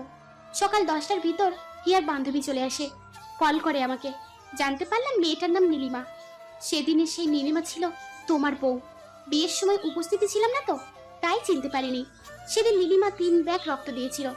ডাক্তার বলেছিলেন 2 ব্যাগ নিতে পারবে ওর শরীর থেকে, কিন্তু ও জানায় 3 ব্যাগ নিলে ওর কোনো ক্ষতিই হবে না, শুধু নাকি একটু মাথা ঘুরবে। নাছরবান্দা নীলিমার কথাই সেদিন ডাক্তার ও শরীর থেকে 3 ব্যাগ রক্ত নিতে বাধ্য হয়। একদিন কোনো রকম ধরে বেঁধে ওকে হসপিটালে রেখে ফলমূল খাইয়ে দিয়েছিলাম। পরের দিন বিদায়কালে মায়ের মুখোমুখি হয়, মা ওকে চিনে ফেলে। তারপর আমরা দুজনে পরিচিত হই। খালার মুখ থেকে নীলিমার সম্পর্কে শুনে যে বিরূপ ধারণা আমার মনে জন্ম নিয়েছিল, নিমেষেই তা আমূল পাল্টে যায়। মাত্র একদিনের পরিচয়ে যে মানুষকে এতটা আপন করে নিতে পারে, চেহারা জানাহীন মানুষের বিপদে যে এইভাবে সুদূর থেকে ছুটে আসতে পারে, সে আর যাই হোক কারোর সাথে প্রতারণা করতে পারে না। নিশ্চয়ই এখানে আমাদের কোথাও ভুল হয়েছে। সত্যি ভুল হয়েছিল। আমার মনের ধারণাটাই ঠিক হলো। সেদিন তাড়াহুড়ো করতে গিয়ে নীলিমা ওই ডায়েরি কিভাবে যেন সেখানে ফেলে চলে আসে। ডায়েরি পড়ে পুরো ঘটনা না বুঝতে পারলেও কিছুটা হলেও আন্দাজ করতে পেরেছিলাম। উপস্থিতি বুদ্ধির জোরে আদিবা আপুর সাথে দেখা করলাম, পুরো ঘটনা খুলে বললাম। আদিবা আপু ডায়েরিটা ফেরত দিতে নিষেধ করলো, অভিমানীকে ফিরিয়ে আনার অন্য পথ বেছে নিল। সেদিন বসন্ত বরণ অনুষ্ঠান চলছিল তোমাদের কলেজে। আমরা খোঁজ নিয়ে জেনেছিলাম নীলিমাও ওই দিন অনুষ্ঠানে এসছে। অনুষ্ঠান শেষের ঠিক আগের মুহূর্তে আদিবা আপু কল করে দেয় নীলিমার ফোনে। কথা বলার এক পর্যায়ে জানায়, আবিরের কোনো খবর নিস? শুনলাম ও নাকি সাইমা নামের কোনো মেয়েকে ওর বাসায় জায়গা দিয়েছে, ওর সাথে নাকি রং তামাশা করে। ঘুমন্ত ভালোবাসা জেগে ওঠে, ভুলে যাই ভয়। প্রতিহিংসার দগ্ধ নীলিমা সেই দিনই তোমার গাড়ির সামনে পথ আঁকলে দাঁড়াই। তারপরের ঘটনা তো তুমি জানোই। গর্জে ওঠে আবির, তোরা সব জেনেও আমার থেকে এত কিছু গোপন কেন করলি? উত্তর দেয় সাইমা, তুমি তো ওকে পাগলের মতোই ভালোবাসো। আমরা ভেবেছিলাম ওকে পেলে প্রথম হয়তো তুমি রাগ দেখাবে, পরে আবার ঠিক বুকে টেনে নেবে, তারপর না হয় সব খুলে বলা যাবে। কান্না জড়িত কণ্ঠে আবিরের জবাব, আর আমি ওকে বুকে নয় পায়েও জায়গা দিতে পারলাম না, লাথি মেরে তাড়িয়ে দিলাম ওকে। চোখের কোণে জমে থাকা জলটুকু মুছে সাইমার দিকে ফিরে তাকায়। আচ্ছা, পুরো ঘটনা শুনে যে কেউ তো বলবে অপরাধী আমি, তাই না? উত্তর দেয় সাইমা। শুধু অপরাধী বললে ভুল হবে, মস্ত বড় অপরাধী। প্রশ্ন করে আবির, তবে ও কেন ওর হাতের আঙুলটা হারালো? ও তো অপরাধী নয়, তবে কেন সেদিন ও সত্যিটা প্রকাশ করেনি? একটা দীর্ঘশ্বাস ছেড়ে সাইমার জবাব, খুব ভালোবাসে তো, তাই ভালোবাসার মানুষটিকে অপমানিত হতে দিতে চাইনি। নিজে ছোট হয়েও ভালোবাসার মানুষটিকে সম্মানের আসলে সবচেয়ে উঁচু জায়গাতে বসিয়েছে। তাই তো আঙুলটা কেটে যাচ্ছে, এটা টের পাওয়া সত্ত্বেও মুখ খোলেনি। এটুকু বলেই দৌড়ে রুম ছেড়ে চলে যায় সাইমা। কেঁদে দেয় আবির, চোখ থেকে অনর্গল পানি ঝরছে ওর। এ আমি কি করলাম? এতটাই ঠুনকো আমার ভালোবাসা? আঘাতের বদলতে আঘাত করলাম, এই আমার ভালোবাসা? সামান্য কষ্টের বিনিময়ে দ্বিগুণ কষ্ট ফিরিয়ে দিলাম ওকে। কল করে হিয়া। হ্যালো, আসসালামু আলাইকুম স্যার। জবাব দেয় আবির। নীলিমা কি তোমাদের বাসায়? উতলা কণ্ঠে হিয়ার জবাব, আমি তো সেটাই বলতে ফোন দিয়েছি। এই ভর দুপুরে রৌদ্রের মধ্যে হেঁটে হেঁটে বাসা কেন খুঁজছে ও? আপনার এত বড় ফ্ল্যাটের কোনো কোণাই কি খালি ছিল না নাকি? কিংবা আপনার কিচেনে, বারান্দা, সেগুলো কি ফাঁকা ছিল না? ও তো এমনিতেও শুকনো, বাচ্চাদের মতোই দেখতে। ওর তো একটু জায়গাতেই চলে যায়। সেই একটু জায়গাও কি স্যার আপনার বাসায় হয়নি? অত্যন্ত দুঃখে হেসে দেয় আবির। লজ্জা দিচ্ছ? উত্তেজিত কণ্ঠে হিয়ার জবাব। তওবা তওবা, লজ্জা কেন দেবো স্যার? দীর্ঘশ্বাস ছাড়ে আবির। আচ্ছা বাদ দাও, এখন বলো ও কোন এলাকায় আছে? জবাব দেয় হিয়া। ওকে বলেছিলাম আমার সাথে আসার জন্য, আসেনি। এদিকে আপনার সাথেও তো মিথ্যা বলা যাবে না, কারণ আপনি তো আমার গুরুজন। আচ্ছা বলেই দিই, ও সম্ভবত এখন ওর আগে যেখানে ভাড়া থাকতো সেই এলাকায় যাবে। আমি SMS এ ঠিকানা পাঠিয়ে দিচ্ছি, একটু অপেক্ষা করুন স্যার। ওকে, তুমি SMS এ পাঠিয়ে দাও, আমি গাড়ি বের করছি। হিয়ার দেয়া ঠিকানা মতোই ওই এলাকার অলিগলিতে নীলিমাকে খুঁজছে আবির। কিন্তু দুপুর গড়িয়ে বিকেল হয়ে আসছে, নীলিমার সন্ধান মেলাতে পারেনি। চিৎকার দিয়ে কাঁদতে ইচ্ছা হচ্ছে আবিরের, কিন্তু পারছে না। চোখ দুটো বন্ধ করে একটা দীর্ঘশ্বাস ছাড়ে আবির। এদিকে নীলিমা বাসা খুঁজতে খুঁজতে হয়রান। সব শেষে ফোন করে কলেজ বান্ধবী রিমিকে অনুরোধ করে বলে, প্লিজ আমার এই উপকারটুকু কর, আমার জরুরি ভিত্তিতে একটা বাসা দরকার, যত টাকাই লাগে দিব, প্লিজ হেল্প কর, প্লিজ হেল্প মি। কথা বলে দেখ বাসা খালি আছে কিনা। বিপরীতমুখী হয়ে ফোনে কথা বলছিল নীলিমা। হঠাৎই পেছন থেকে কেউ একজন বলে, বন জমিনের সবটুকু জায়গা ফাঁকা পড়ে আছে, নিবে কি ভাড়া? করবে কি বসত সেখানে? চমকে ওঠে পিছনে তাকায় নীলিমা। অসহায়ের মতো পিছনে দাঁড়িয়ে আবির। মুখটা অমাবস্যার ঘোর কালো অন্ধকারের ন্যায় হয়ে যায় নীলিমার। পাশ কাটিয়ে চলে যাচ্ছিল, পথ আগলে দাঁড়ায় আবির। একটা হাত চেপে ধরে নীলিমার, কাপা কাপা স্বরে অনুরোধ করে। প্লিজ নীলিমা, ক্ষমা করে দাও। সব ভুলে চলো না, জীবনটাকে নতুন করে সাজাই। কথা দিচ্ছি, তোমার ভালোবাসা অমর্যাদা হবে না কখনো। হাতটা সরিয়ে নেয় নীলিমা, আবিরের থেকে 2 কদম সামনে এগিয়ে যায়। না চাইতেও মুখ থেকে বেরিয়ে আসে তুমি শব্দ। অত্যন্ত দৃঢ় গলায় বলে ওঠে, ক্ষমা করো আমাকে। জানি তোমাকে ছাড়া এক মুহূর্ত থাকতে পারবো না, অনেক কষ্ট হবে আমার। অশ্রু ঝরিয়েছি, আরো ঝরাবো। তবুও তোমার সুখের দিকে তাকিয়ে কোনোদিন ভালোবাসার দাবি নিয়ে সামনে দাঁড়াবো না। কোনো প্রশ্নের সম্মুখীন হতে হবে না তোমাকে, কারণ নিজে কষ্ট করতে পারবো, কিন্তু যাকে ভালোবাসি তাকে কষ্ট দিতে পারবো না। আমি তোমাকে পাবার উপযুক্ত নই। এতটুকু সান্ত্বনা বুকে নিয়ে ভুলে থাকার চেষ্টা করব তোমাকে। জানি পৃথিবীর সবচেয়ে আপন মানুষটিকে এত সহজে হারিয়ে ফেলার বেদনায় জমে থাকা নীল কষ্টের তুষারগুলো গলে গলে পড়বে অশ্রু হয়ে। তোমার সঙ্গে ঘটে যাওয়া পেছনের স্মৃতিগুলোই আমাকে পীড়া দেবে বেশি। বারবার তা ভেসে উঠবে হৃদয়ের ক্যানভাসে। সত্যি বুড়ো, অনেক ভালোবাসি তোমাকে।